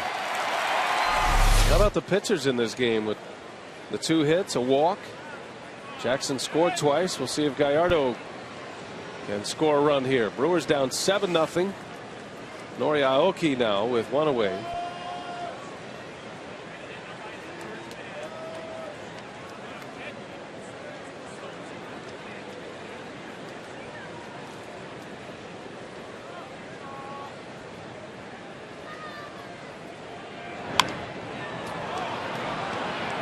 Pop up to Espinoza. And the second out. Aoki's bat is looking a little heavy right now. A no-hitter for Edwin Jackson back in 2010. He threw 149 pitches. That's right. In a 1-0 victory. He walked 8 in that game. 149 pitches. I bet he slept well. Yeah, he did.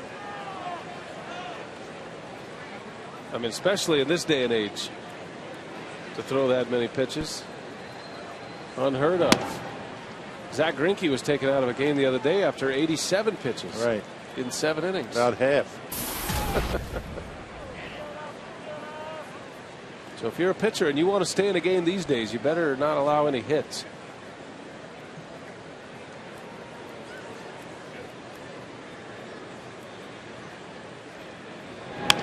Morgan off the leg of Jackson, and that's going to go for an infield hit.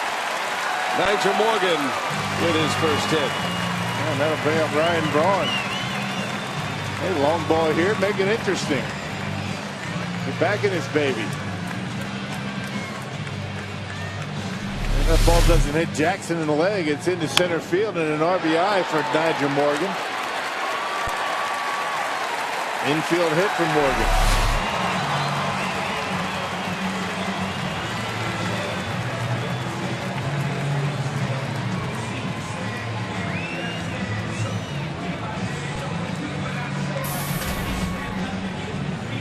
So here is Braun, who is 0 for 2 against Jackson.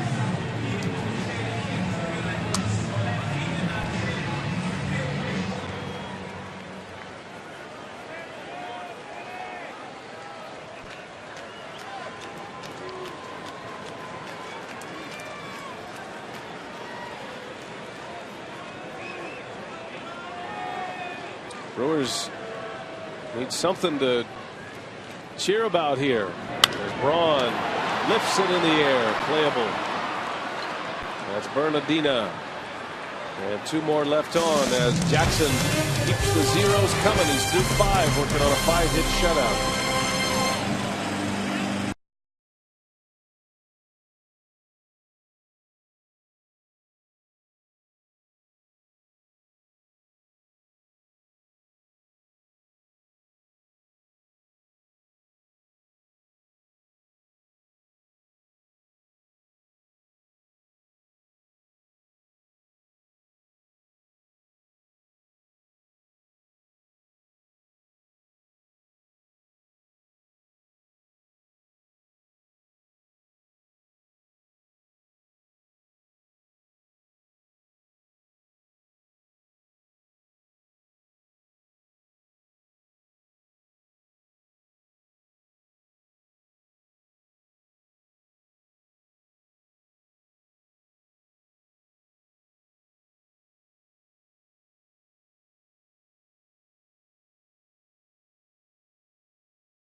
Presented by Scotts, the official lawn care company of Major League Baseball.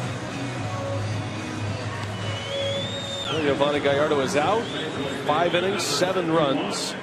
And our Marshfield Clinic shining moment of the game, Jim Henderson making his Major League debut here tonight. Yep, out of Calgary, Alberta, Canada. He's 6'5", 217 pounds. And back in 2003, he was a 26th round selection of the Montreal Expos. How about that? The team that turned into the Washington Nationals. His numbers at AAA Nashville, a 4-3 record for Henderson. Stellar earned run average. I mean, here's a guy who truly earned his way here. He had 15 saves for the Nashville Sounds as well. 56 strikeouts in 48 innings. Yeah, I was talking to Ron Renicky about Henderson, before the ball game, and he says he doesn't know much about him. The Brewers did not have him in big league spring training this year, but he does throw hard. Well, he has put in his time, a decade in the minor leagues before he gets his chance in the big leagues. And his first pitch, a fastball in there for a strike, 95 mile an hour. Well, his heart has to be pumping here. He's got some adrenaline going.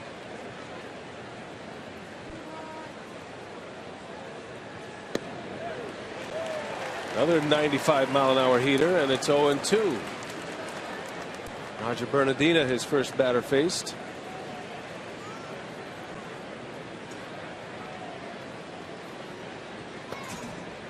A breaking ball from Henderson. Fastball slider.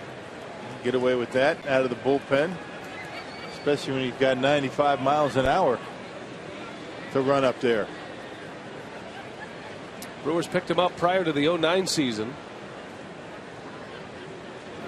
A swing and a miss. And his first major league batter is a strikeout. And they'll save that baseball for him. Boy, that's got to feel great. Roger Bernardina strikes out, and Henderson is officially a big leaguer now.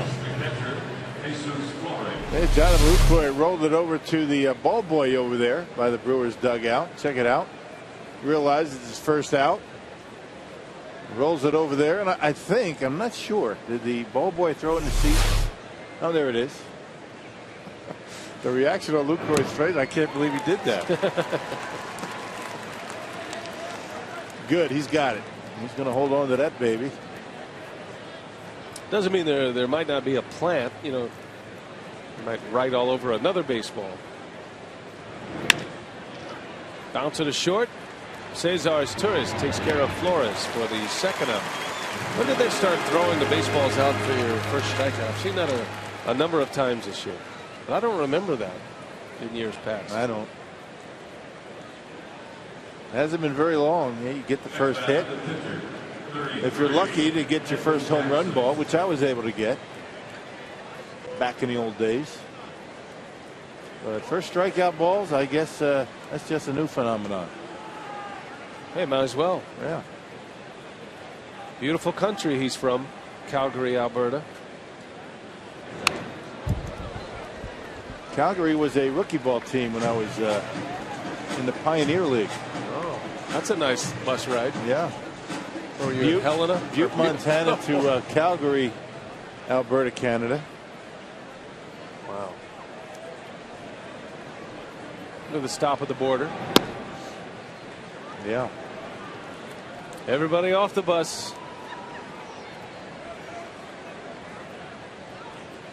$12 a day meal money. Eat to your heart's content. Yeah. In the air to center field. Morgan drifting back. And Edwin Jackson has finally been retired. And how about that inning? His major league debut, Jim Henderson. A 1-2-3 inning. It started with a strikeout. Welcome to the big leagues.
Lottery reminding you to please play responsibly. Buy the new Miller Lite Punch Top Can. It's Miller time. And buy the new Summer Barbecue Menu at Burger King. Let's have a barbecue today.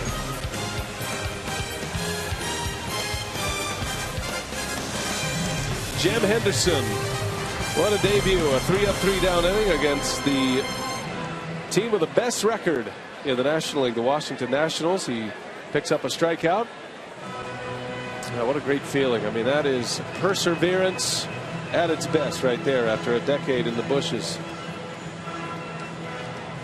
Now the Green Bay Packers began training camp today in Green Bay, and Paul Imig was there. You can read his coverage at foxsportswisconsin.com. Saw Rick Kranitz talking to Jim Henderson. You wonder if he's got another inning in him. He's been a closer down in AAA Nashville. Pretty efficient inning for Henderson, though. And not many pitches, and looks as though he might be going out there again. Only 9 pitches to get through the 6th inning. He's got that look of a guy that's going out again. Well, it's great to be a baseball player, don't get me wrong, but that is a hard road in the minor leagues. And obviously you're not at the point where you're making any significant money and trying to figure out if you should still play or not, if you should keep the dream alive as you start to get into your late 20s and you haven't made it to the big leagues yet. I'm sure there was plenty of doubt, but he has made it now.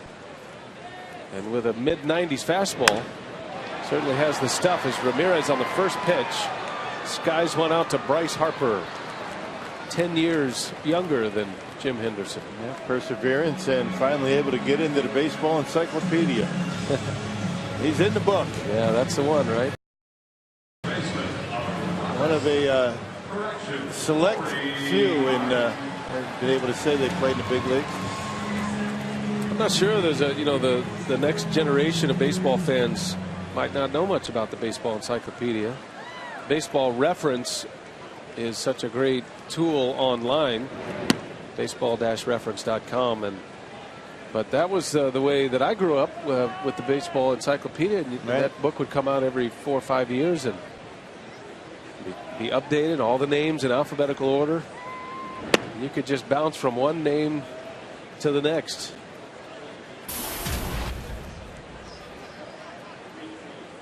All you need is one appearance, and you're in. Yep. And yes, even Moonlight Graham is in the baseball encyclopedia. Did you go get that book when you made it to the big leagues? No, but my dad did. I bet he did. And I have it. He did a nice job collecting what memorabilia there was representing my career. I used to love breaking out the baseball encyclopedia and just poring over the interesting names, like Van Lingelmungo. It all starts with David Aardsma. That's right. David Aardsma. It used to be Hank Aaron. That's right, Hank Aaron. I was going to say Hank Aaron when I was looking at the book. Not anymore. Corey Hart strikes out.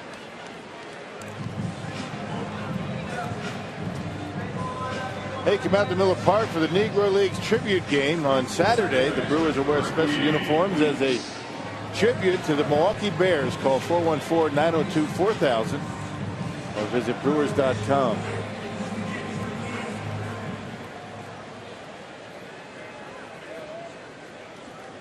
Two outs in the inning. And here is Ricky Weeks.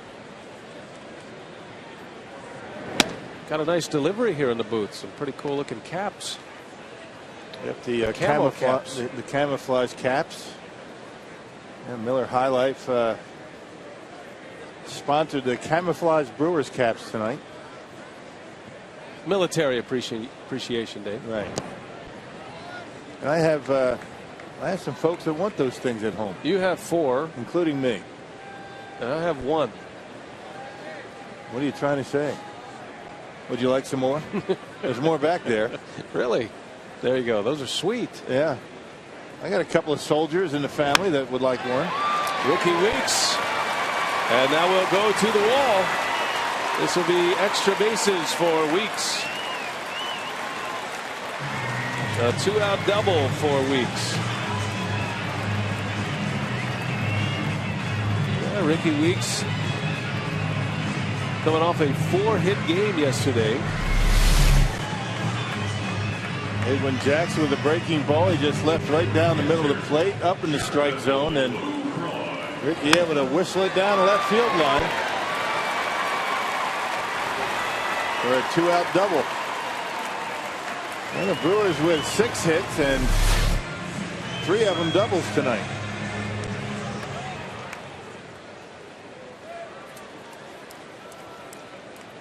And that'll give Jonathan Lucroy another shot with men on base. The Brewers have stranded 6 tonight. 7-0 Nats. 2 outs. And Lucroy takes a ball. Yeah, I want to say hello to all of our friends listening in on the Armed Forces Network. Did your boys ever watch the games on the AFN? Yeah, they did. And really enjoyed watching, whatever games that were broadcast back over in Afghanistan, Iraq, and all over where our men and women are stationed around the world. It's a nice diversion from the everyday grind of being in the military. and glad we can do it for him. Yeah, it was amazing when Rock's son Billy was over in Afghanistan, and he would text us breaking news. They have good computers over there, Yeah, you know. they have their way of finding out intelligence, if you know what I mean. It was 9.5 hours later, or than it is here. So Right. they got everything earlier. I see. I'm glad Billy's back home safely. He's in Kansas now.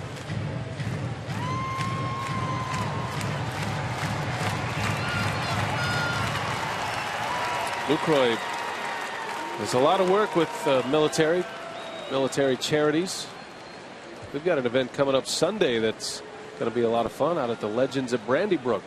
Bill and I will MC. That's a fun event, classy event.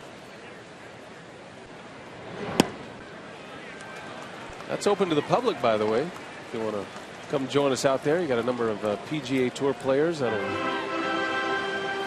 heading out to the Legends of Brandybrook in Wales.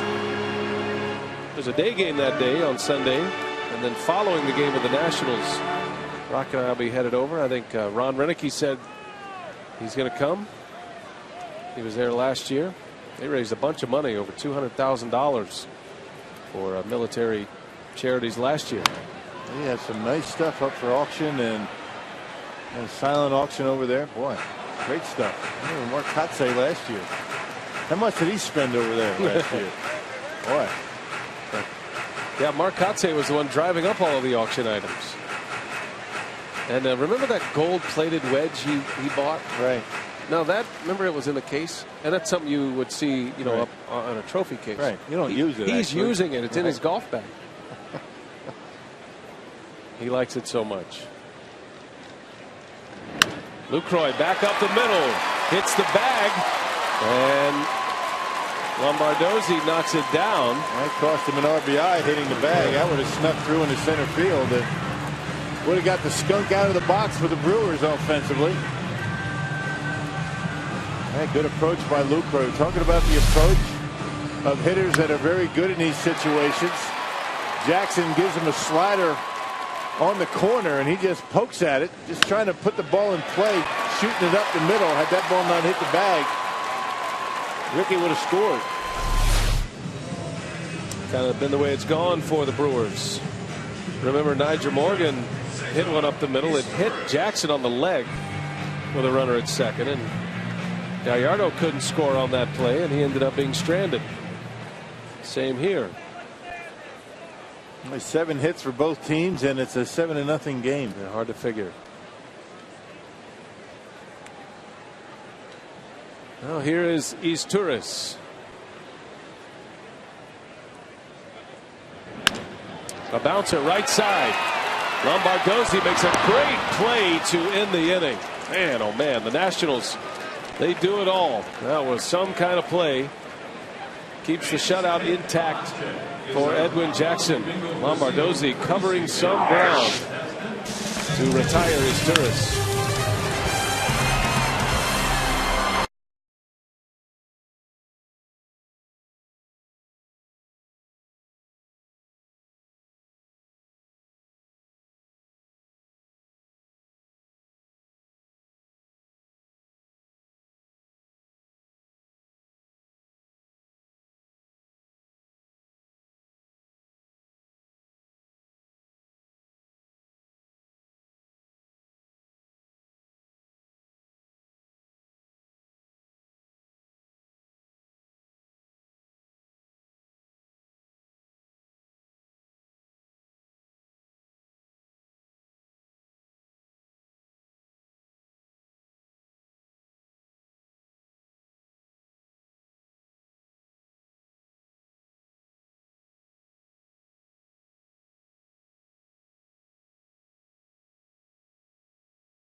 take over behind the plate. Jonathan Lucroy easing his way back into the starting lineup, and Ron Renneke giving him 5 innings tonight, or rather 6 innings tonight. So Maldonado is behind the plate. Tyler Thornburg will pitch for the Brewers. Made his major league debut earlier this season. Jim Henderson worked a scoreless inning, a 3-up, 3-down frame with a strikeout. Good start to his major league career, and now it's Thornburg, his 5th appearance. And he was in that dugout with Henderson, looking like he was going to go back out, but not the case. Thornburg, still another rookie in that Brewers bullpen, getting an opportunity here today. Thornburg pitched in yesterday's ball game in Philly. Pitched a scoreless 5th inning.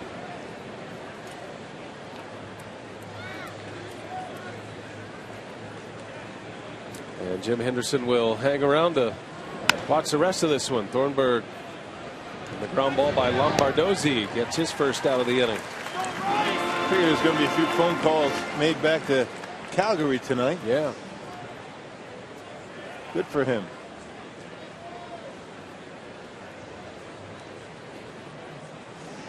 Right fielder, Bryce Harper. Looks like a pretty poised guy, doesn't he? As if he's been here. And I guess when you have that much minor league experience, Henderson had logged over 600 minor league innings. But it's a little different with that third deck. Third deck and a roof. I love major league debuts. I think they're fascinating. You think about what these players go through to make it, especially guys like Henderson. Bryce Harper didn't go through much to make it. No. Just extraordinary talent and able to shine everywhere he's been at a very young age.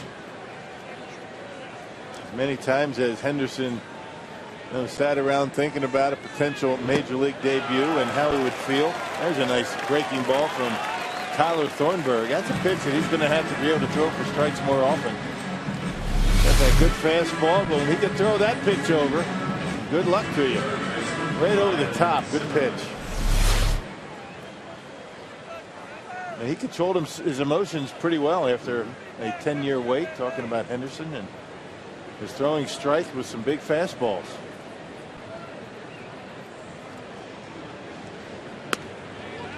Thornburg with strike 1 on Zimmerman. 23-year-old Tyler Thornburg. Unlike Henderson, it didn't take him long to surface in the big leagues. His first year was 2010 in the Pioneer League Rock for Helena. Reds were in Helena when I was in the Pioneer League. Great Falls, the Giants. Idaho Falls, I forget who was there. That was a Braves affiliate for a long time. Medicine Hat, Lethbridge, both in Canada. Pretty good distance between those teams. Yeah. You guys bust everywhere, right? Oh, yeah.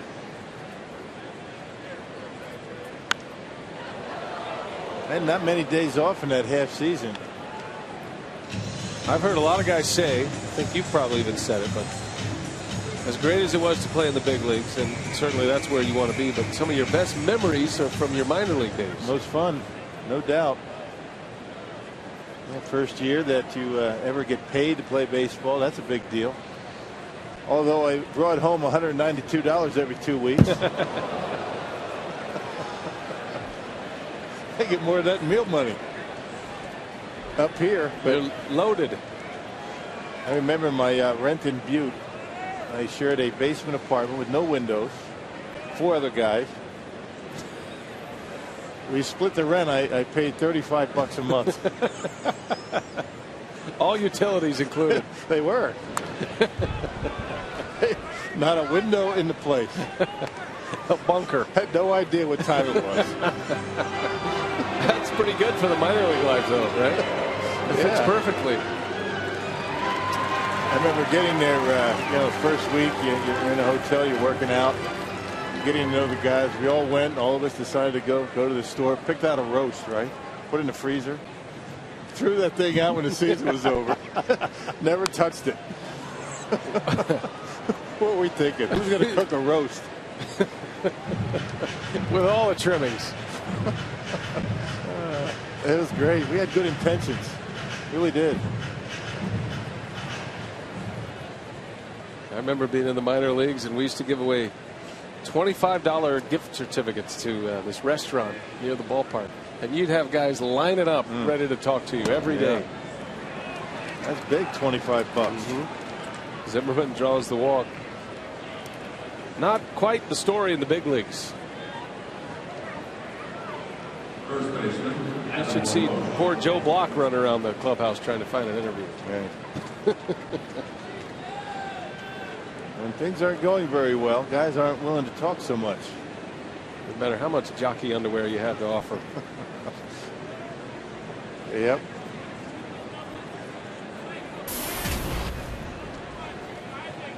So Thornburg, with 2 outs, walks Zimmerman. Well, Thornburg's going to get a chance to show his stuff here the rest of the year. And you figure if Zach Greinke does get traded, he'd probably be the likely candidate to go into the rotation. Although Sean Markham is soon to return as LaRose singles into right center.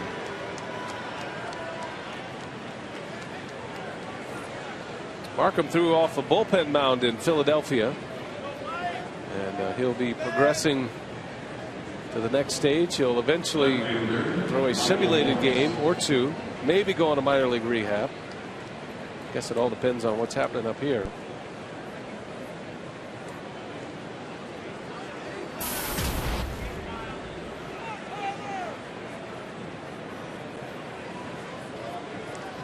Michael Morse got an RBI single in the 5th. He's 1 for 3. Thornburg with 2 outs, but runners at the corners and a base hit to left. Another run will score. It's 8-0. We got some guys with big long arms and able to get big extension on pitches away. That was a breaking ball from Thornburg, the same pitch that he was able to get a strikeout on Bryce Harper. And left that one up a little bit. And Mike Morse able to hit it hard into left. You can see the barrel of the bat out in front of the hands, and when you do that, you hook it. You got to have pretty good timing when you do that. Ball's got to be up, trying to pull an outside pitch. High and tight on Espinoza.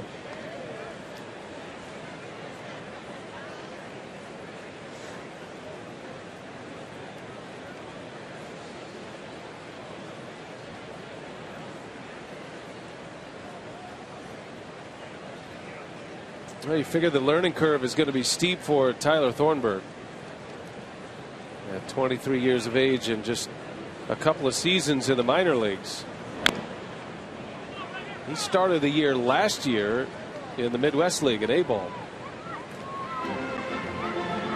I think the Brewers thinking as far as Thornburg's future this year, we're talking about perhaps getting him some starts. Zach Greinke does indeed get traded. By Tuesday, you figure Thornburg would be the guy to slip into that rotation to see what he can do, give him some experience. We'll just have to see what they have at this level in the organization right now going into next year. 3 potential starters will be gone at the end of the year.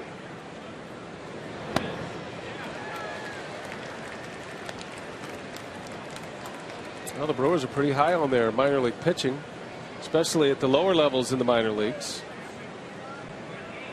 Mark Rogers is coming back. He's been pitching well lately. Willie Peralta is on a pretty good run in AAA Nashville. Another young pitcher who had a brief chance in the big leagues.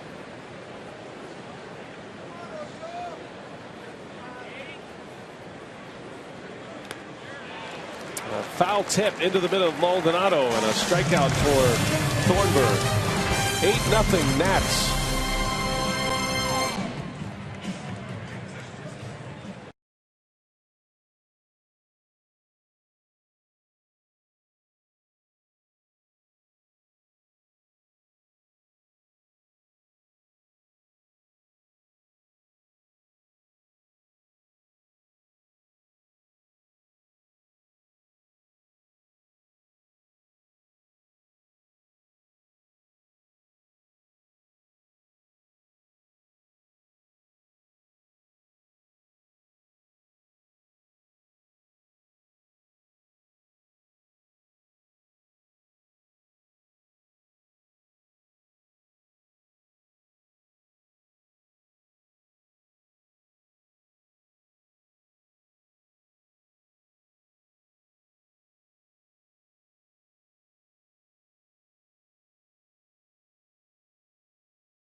scores as we head to the bottom of the 7th inning right now. And time now for our social media. A lot of talk on Twitter about Jonathan Lucroy's turn to the Brewer lineup, and also Zach Greinke, of course. A lot of questions about what's going to go on in the next couple of days, potential trade out of here. But I think a good question that we got today for you guys, with all the video teams have on players, why do scouts have to travel to the ballpark to see a player in person? Of course, we've been talking a lot about the scouts on the air the last couple of weeks. And BA, your brother, of course, is a scout for the Rangers, and Rock, a lot of former teammates of yours are scouts as well. Yeah, and they travel all over. They have quite the travel schedule at this time of the year prior to the trade deadline, because they do want to put their eyes on a player. And I think, you know, we were talking about this the other day, but for a scout, you can watch a lot on video, you can pick up a lot, but you can't pick up everything. And this game is so much about body language and watching players in the dugout, watching batting practice. And, you know, a scout's work is not just the game. Yeah. It's all the activity that goes on before the game as well. And they share information from time to time, and you don't always see everything that's important on the screen. A lot of stuff that's off the screen, you know, what a guy does after he gives up a big hit. Is he in control of his emotions? The things that he do, the subtleties that you keep an eye on. Plus, you know, as far as a player goes, the same thing as, you know, you see video of a pitcher you've never seen before, but it really doesn't help you all that much. You get a sense for what he throws when he throws it, but you don't know what the pitches do in the strike zone. You know, the life that his fastball has. You can see that a little bit where these scouts sit right behind home plate.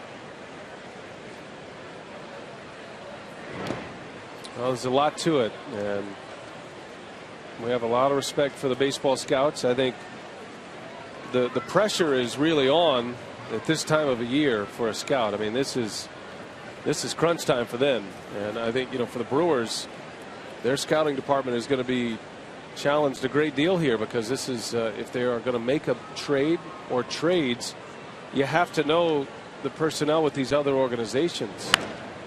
So you try to define who is, you know, compatible trade partners. You try to, if you have a need, you're looking at all these other organizations. Zach Manassian runs the professional scouting department for the Brewers. He joined us on the air last homestand. There's not a lot of sleep going on with the scouts, the professional scouts right now, in any organization. And they weigh in some multi-million-dollar decisions, and those are important ones. And if you're Doug Melvin and Gord Ash, the Brewers organization, and, you know, fans wonder why Zach Greinke hasn't been traded. He's waiting for the best possible deal. You never know when that's going to pop up. You have until Tuesday. Why not wait?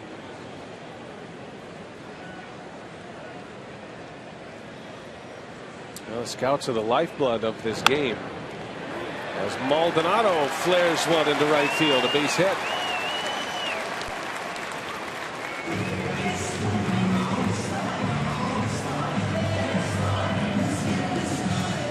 He continues to get his base hits. The backup slider that time from Edwin Jackson, a leadoff base runner for the Brewers. That's happened only one other time tonight. That was the second inning. Didn't hit it all that well, but kept the bat in the hitting zone and able to flare it down the line and right.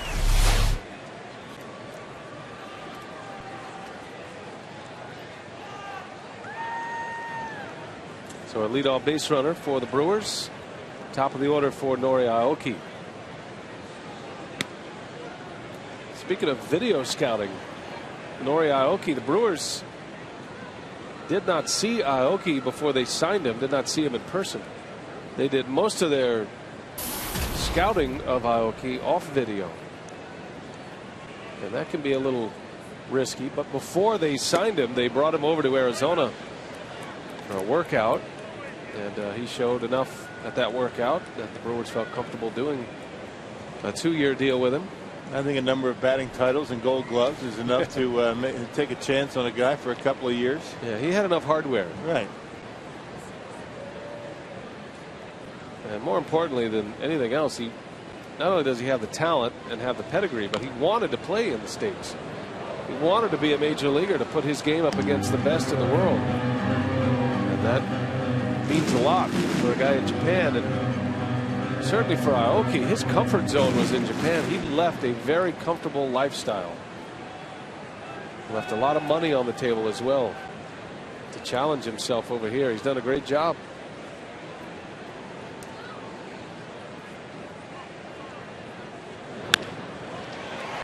On a hop to Lombardozzi, flips it to Espinosa, who throws it into the camera well. And Aoki will be sent to second base. Mark Kincannon coming up with a big league play. I've got the ball, guys. Here I'm deciding who to give it to. But yeah, I got beamed again. It's my third time this year I've been hit. That toss in the stands was not quite as athletic as your play on the baseball. I got to be honest with you. Where are you, Mark? There he is. Look out. Oh, wait a minute. Yeah. Oh. Well, I'm ducking away, keeping the head out of the danger zone there. But yeah. Seems to me you used that photographer as a human shield. Always.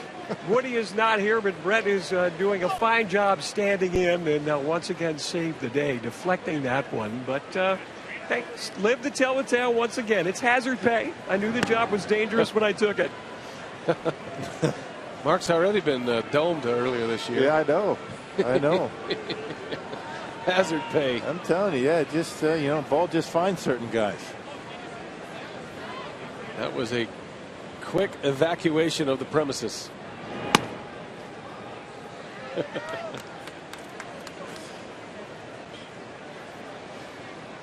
But he did come up with a baseball.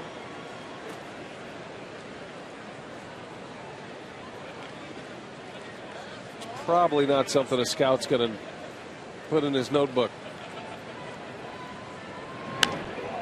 Yeah, there will be no trades for Mark Kincannon. There was a broadcaster who was traded, though.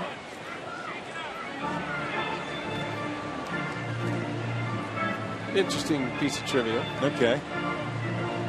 Do you want to know who it was? I'm waiting. Ernie Harwell was traded for a catcher. Ernie Harwell was a minor league broadcaster for the Atlanta Crackers, and he was traded for a big league backup catcher. How about that? For the Brooklyn Dodgers. You see, Red Barber had laryngitis, Rob. And the Brooklyn Dodgers needed an announcer, so Ernie Harwell got his chance in the major leagues. He was traded for a catcher. Wow. The late, great Ernie Harwell. One of the all-time greats. Yes, he was. Not just broadcasters, people. That's right. Nice running catch in left field by Morse. And Morgan is retired. Our text question tonight, courtesy of Scotty in New Berlin. Do you think Davey Johnson is leading candidate for manager of the year? Lynn Hurdle's, that's going to be a pretty good battle. I agree with you. Lynn Hurdle with the Pirates. Davey Johnson said before the year started, publicly, if the Nationals don't make the playoffs, he should be fired. How many managers go out on that limb? Yeah, not many. None. One. Him. A lot can happen. You have the most talented ball club and not make the playoffs. I guess when you've been around as long as Davey Johnson's been around baseball, you could say stuff like that. He was a great player in his day, Davey Johnson. Big home run hitter, second baseman. He was. He hit 43 homers one year as a member of the Atlanta Braves.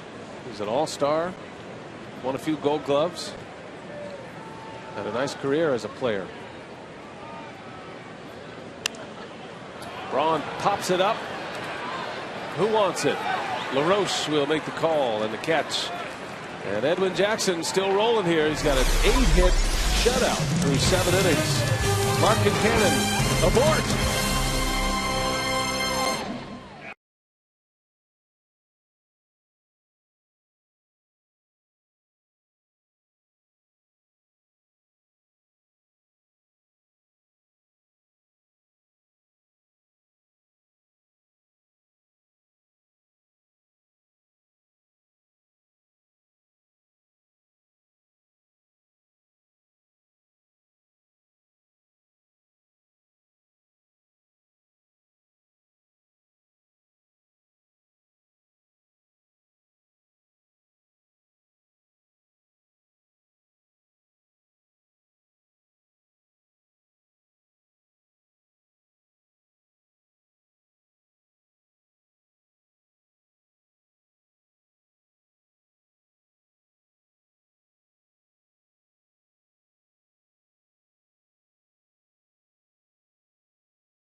Brought to you by Toyota. It has been an ugly one for the Brew Crew here tonight. The Nationals scoring 4 runs in the second inning. LaRoche had his 19th homer of the year, then a 3 RBI triple by Lombardozzi. And then the Nationals adding 3 more in the 5th inning. Zimmerman, Adam LaRoche, and Michael Morse all with RBIs in the inning. 3, 4, and 5 hitters for the Washington Nationals. The Nats added 1 more in the 7th. Meanwhile, Edwin Jackson has not given up a run yet through the first 7 innings. And it's 8-0 as we go to the 8th. Cody Ransom will take over at third base for Ramos Ramirez. Tyler Thornburg back on the mound. He starts his 2nd inning. Roger Bernardino leads off. We've seen a major league debut tonight from Jim Henderson, just called up today, and pitched a scoreless inning, a 3-up, 3-down inning with a strikeout.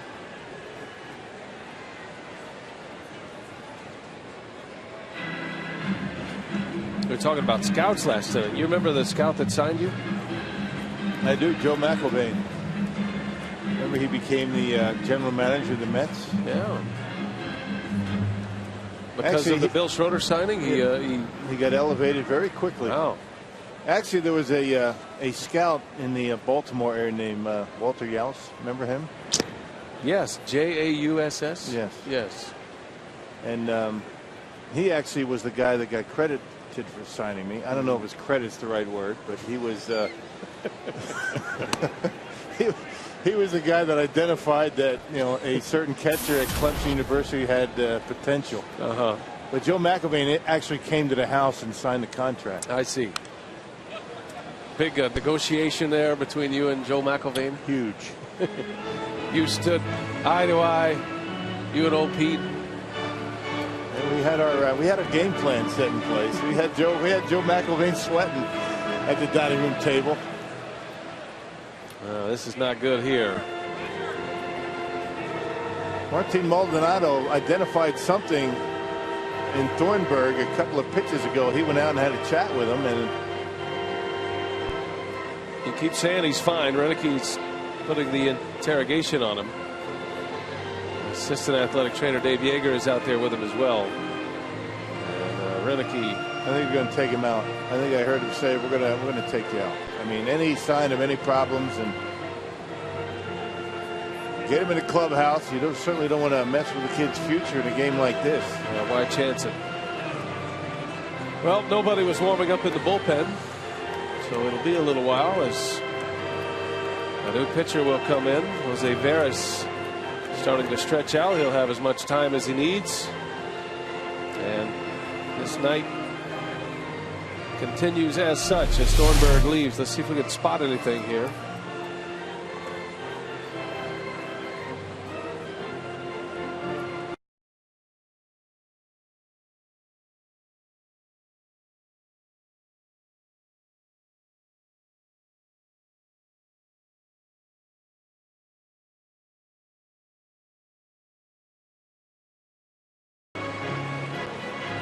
See if we can get an update. He was telling Renick he's fine, he can stay, but Renick will make the change here. And it looks like Carlos Gomez is coming in as well, so perhaps a double switch. We'll take a break. Got a pitching change in Milwaukee.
game in the 8th inning. And we'll have a double switch coming up. Ryan Braun also taken out. Our Miller Lite What's on Tap back at it tomorrow with the Nationals. 6:30 is airtime for Brewers Live. And then the Nats still here for the weekend. Note the airtime on Saturday 5:30. 12:30 for Brewers Live on Sunday in the day game to wrap up this series. Carlos Gomez will come in to play center field. Renicky using this opportunity to get Ryan Braun out of there. He and Ramirez are out of the game. Morgan goes to left field. And Nori Aoki to right field. Cameron Lowe will be the new pitcher. And we will take a break. Give Lowe a chance to loosen up after the injury to Tyler Thornburg. Be back in a moment.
Brewers lost 6 consecutive games, and now one of the prize prospects of the organization, Tyler Thornburg, exits this game with an injury. It appears to be minor, but he still leaves the ball game, and we'll have to wait and see. Cameron Lowe just about ready to go. It is 8-0 Nationals. Nationals scoring 4 in the 2nd inning. They added 3 in the 5th, 1 more in the 7th. And it hasn't been much of a ball game here tonight. Now Cameron Lowe last pitched on Tuesday in Philadelphia. Things didn't go well for Cameron in that game. Gave up a couple of hits, a couple of runs.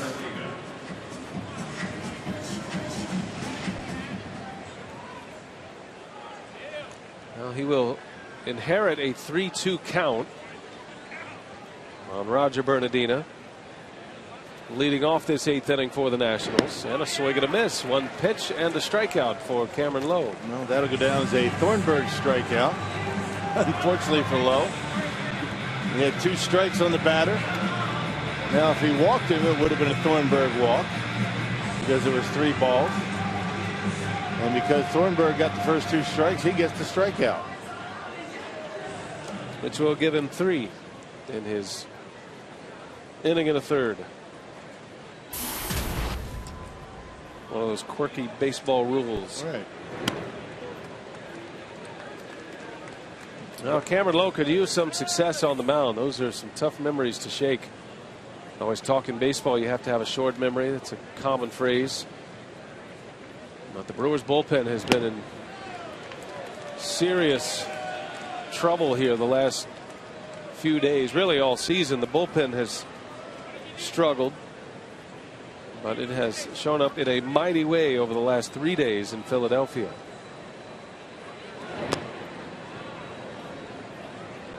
And it won't always be that way. Pitchers that had a lot of success, guys like Cameron Lowe. Jose Veras was outstanding for the Pirates last year, setting up for Hanrahan. Francisco Rodriguez, John Axford. The list goes on. Good pitch by Cameron Lowe, establishing fastball and throwing that baseball with purpose. That's a good sinker. Check this out. Where that ball dives as it gets to the plate. And big swing by Flores right over the top. Now Cameron Lowe gets that strikeout. He's going to donate that one to Thornburg. Edwin Jackson will be lifted for a pinch hitter, Corey Brown. Jackson goes 7 shutout innings, 8 hits, a walk and 4 strikeouts. Brown on the first pitch. Hart shovels it to Lowe, and that's that for the Nationals in the 8th.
Here at Miller Park, you know, Jerry, the 6-game losing streak coming in, the way the last 3 games ended for Milwaukee. Tonight, Yo certainly was not Yo in his starting performance. Had lack of run production in this game as well. Tell us mood of team. You guys have been through this before as former players, as you try to get yourself ready for games like this, and then once the game starts, is there a difference between the two? Well, I think there is. I think when you look sometimes at what is going on in next year, there's no, with all the things that go on in today's world, what you go through, you know about it. And does it affect you? I think it does a little bit, because so much is going on. So many trades are talking. So many guys are talking about what's going on. So I think it does have effect. But the one thing that you have to do is you have to put that on the outside. And when the game starts, you have to go out and play the game the way it's supposed to be played. Sometimes the emotions take over. Maybe that's what's happened tonight. All right, Brewers down 8-0. Jerry and I are getting ready for Brewers Live postgame. We'll have full reaction from the clubhouse. Get a health update on Tyler Thornburg as well, all coming up after the ball game, Brian.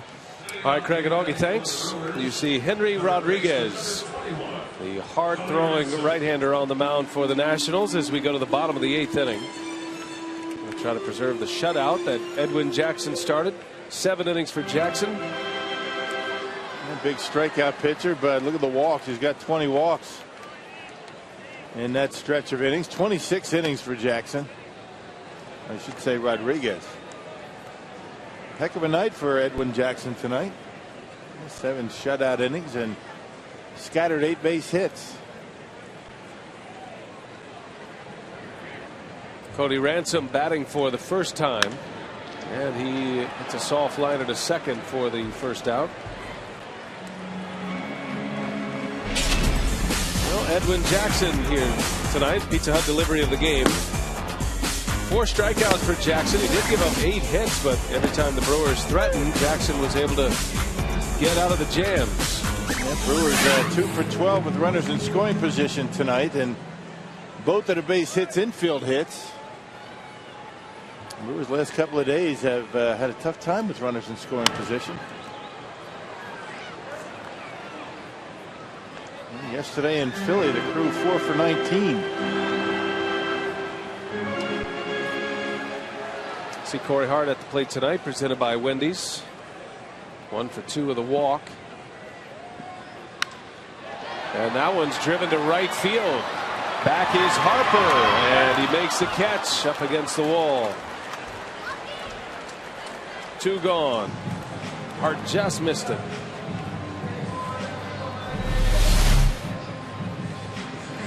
First time he's been in Miller Park, and he's got that extra wide warning track, able to handle it nicely. Making a catch right up against that right field fence.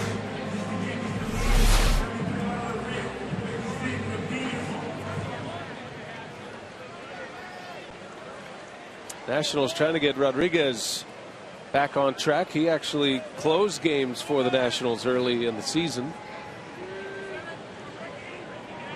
Had a rough month of May. Actually had an injury. Missed nearly all of June with a strained right index finger. That's a tough injury for a right-handed pitcher.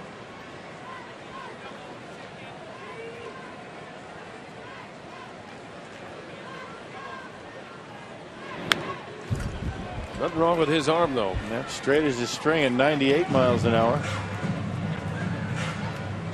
Got that big earned run average up over 5. That's because of the walks. Usually guys throw like that, do walk batters.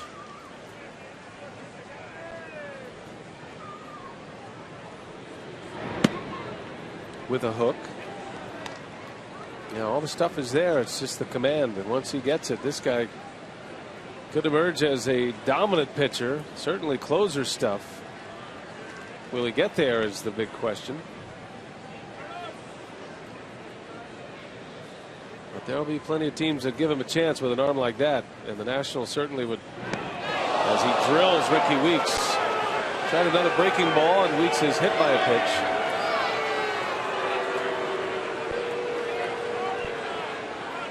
The inability to command the off-speed pitches, the curveballs, is what gets him in trouble. And not even close, right on the back of the arm for Ricky. Might have hit the pad. Yep, that's why he wears it.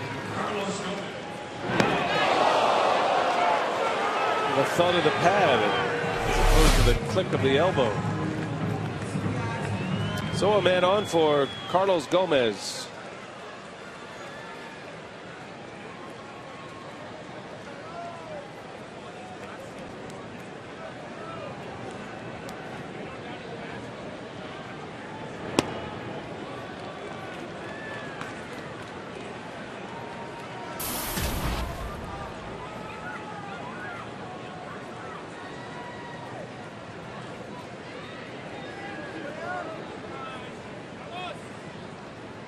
There goes Weeks. Gomez takes a ball.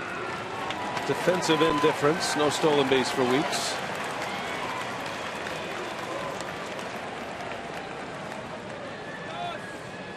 Gomez homered in the first 2 games in Philadelphia. Narrowly missed one yesterday, but he did get to make a home run trot, which is more like a home run sprint for Gomez.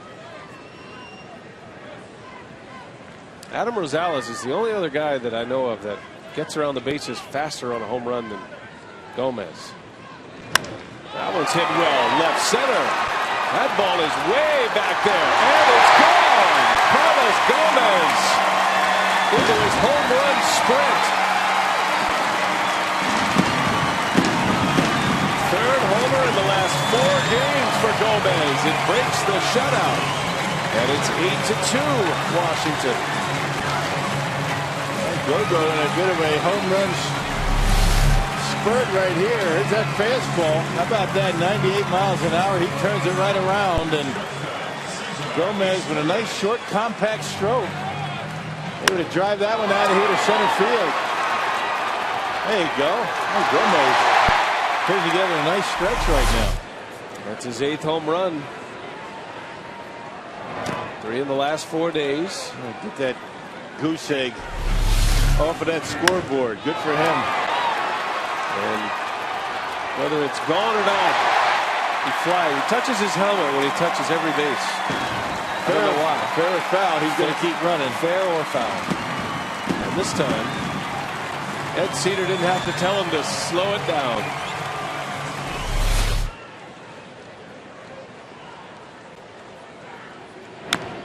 And talking to some of the guys in the bullpen, Marcus Hanel, as a matter of fact, yesterday, and that home run trot for Gomez on the foul ball. Nobody in the Brewers bullpen knew it was a foul ball, and they were wondering why Eddie didn't high five or low five Gomez as he went around third base.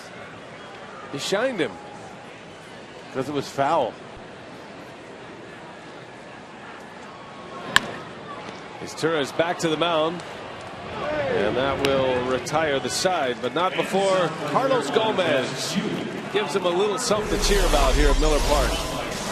Booming home run for Gomez. 8-2 Nats. We go to the ninth.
Ricky Weeks hit by a pitch in that 8th inning. Gomez delivers a 2-run homer, and finally the Brewers are on the board here in this 8th inning.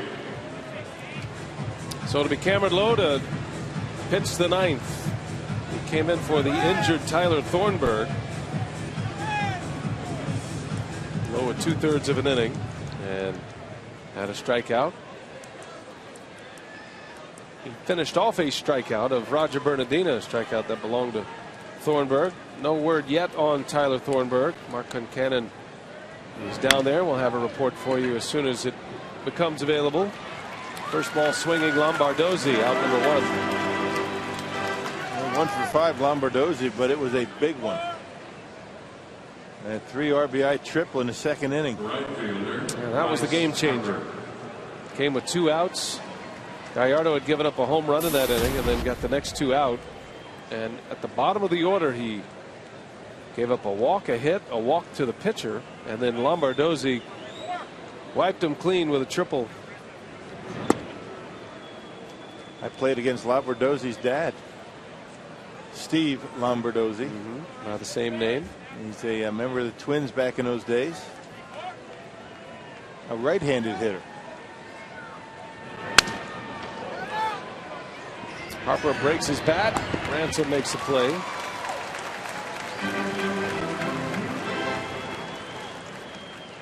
Next batter, the 3rd baseman, Ryan Zimmerman.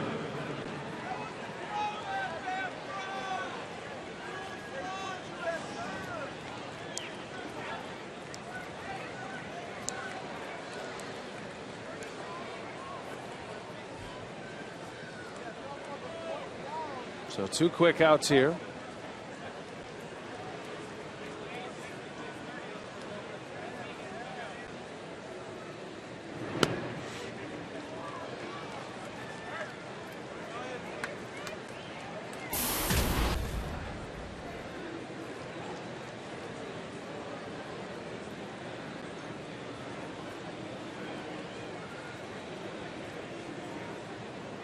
Ryan Zimmerman with 2 away. Had a big night tonight. A couple of runs scored. And an RBI single in the 5th inning.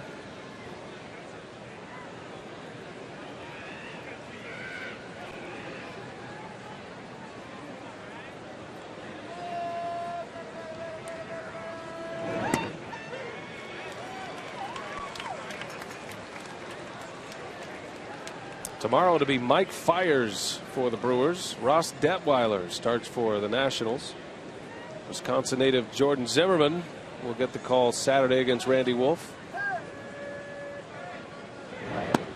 And Zimmerman strikes out. Inning over. We head to the bottom of the 9th. Last call for the Brewers, trailing 8-2.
Mike Gonzalez, the new pitcher for the Washington Nationals. Former closer for the Pirates. Spent some time with the Orioles, the Braves. And he has the duty of the 9th. Trying to get the last 3 outs in an 8-2 ball game. The Nationals have the lead. Man, see his numbers. Very good for Mike Gonzalez. 19 strikeouts in just a little over 17 innings. One of 3 left-handers out there in that Nationals bullpen. Sean Burnett, Tom Gorzolani, and Mike Gonzalez. Facing Martin Maldonado to start it. And over to Tim O'Driscoll, the official scorer, and he said that is actually Cameron Lowe's strikeout. If you're scoring at home. Now, if Lowe had walked that batter, it would have been Thornburg's walk. But Cameron Lowe gets credit for the strikeout. My mistake. We have a ruling from the official ruler. Right. Tim O'Driscoll. So Thornburg with 2 strikeouts. Cameron Lowe pitches the final 2 innings. And 3 strikeouts for Lowe. Now, if for some reason a guy gets hurt at the plate with 2 strikes and a pinch hitter comes in and swings and misses for the 3rd strike, it would be the initial hitter's strikeout. Got it.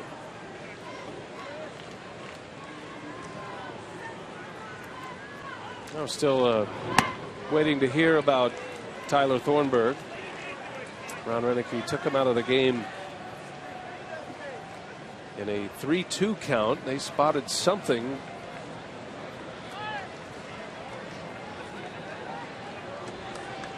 And if we don't get it before the end of this one, we'll have it for you in our Brewers Live postgame show, which will also feature a Bill Schroeder instructional tonight with Jerry Augustine. What do we have tonight, Rock? What are some of the techniques and strategies of the game you'll be breaking down on the Brewers Live post-game show instructional. We're going to talk about the play with the bases loaded when Corey Hart was actually in the cutoff position and not in the infield. He was actually in a relay position and not in the infield to as a first baseman ordinarily is, bases loaded.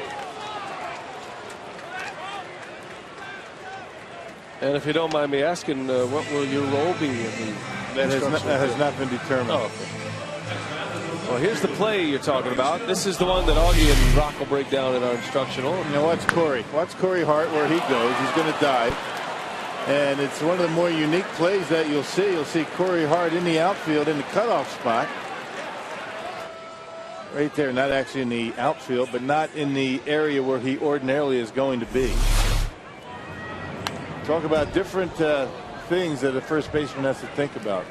Different situations, men on base, where the ball's hit will determine where you are as a cutoff man, either where he was right there or around the pitcher's mound where he normally is.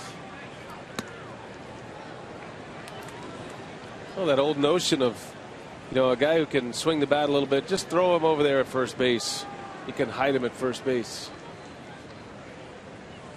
I don't think that's really the case. No. Corey Hart was talking about the stress level when he was returning to first base and talking about cutoffs, where to be for cutoffs, pickoff plays, and positioning of his feet on a throw. He said there's a lot to think about.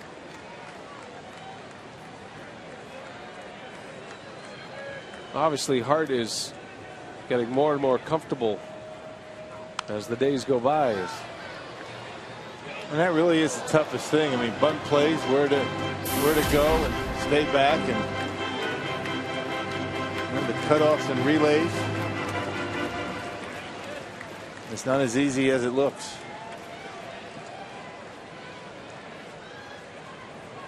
Full count to Aoki. And that one missed down to the way, so Aoki is aboard. A walk. And here comes Nyjer Morgan. Mike Gonzalez. He's toned down a lot of that side to side motion he used to have. He used to stand on the mound and he would, when he was in a windup position, and he said he did it as kind of a mechanism to stay loose, but from a hitter's perspective it was as if he was taunting them. Gonzalez has had his day as a closer, and you look at the Nationals bullpen, the way it's constructed. They've got Gonzalez kind of in a mop-up duty. He's a left-hander, of course, so he's used in that way as well to get lefties out. They have a very deep, balanced bullpen with a lot of power.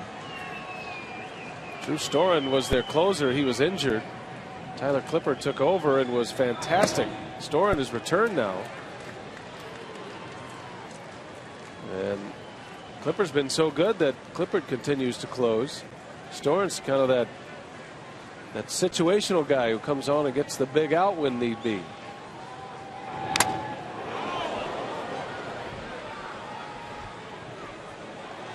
That was a direct hit right there. That hit went straight up.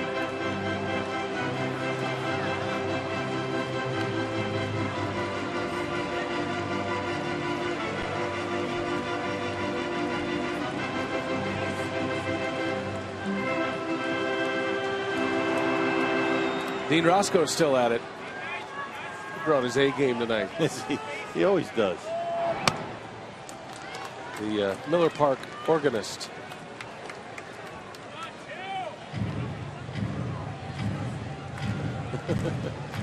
That's a good look. He should have been in Philly yesterday. Yep. Christmas in July in Philadelphia. Little flare into left center, and oh my goodness, what a catch by Bernardina. Covering some ground as Nyjer Morgan is robbed of a base hit by Roger Bernardina. Yeah, he was the only one in position to make that play. They had Michael Morse shaded to the line. Morse not very fast. You can see how far over Morse has to go. And look at Bernardina close ground and outrunning the baseball. And he made the catch easily. Did a nice job keeping the ball in his glove.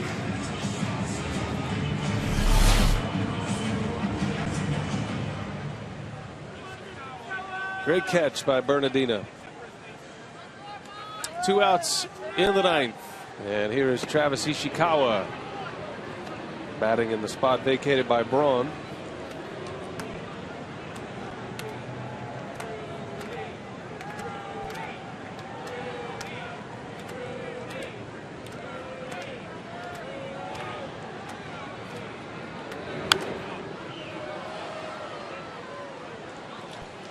Cincinnati was off tonight. Reds leading the Central Division by 2.5 games over the Pirates. The Pirates won tonight. They beat the Astros. So Cincinnati 2 games up on Pittsburgh. The Cardinals also won. The lead over the Cardinals 5.5 in the Central Division. And the Brewers slide is going to continue here.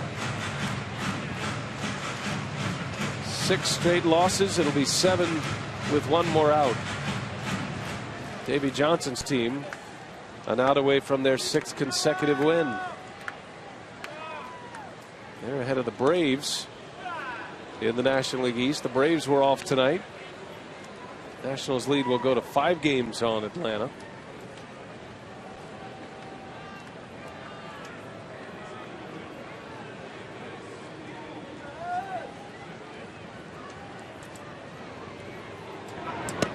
A swing and a miss, and the ball game is over. And one to forget here at Miller Park tonight. Davey Johnson's Nationals keep it rolling.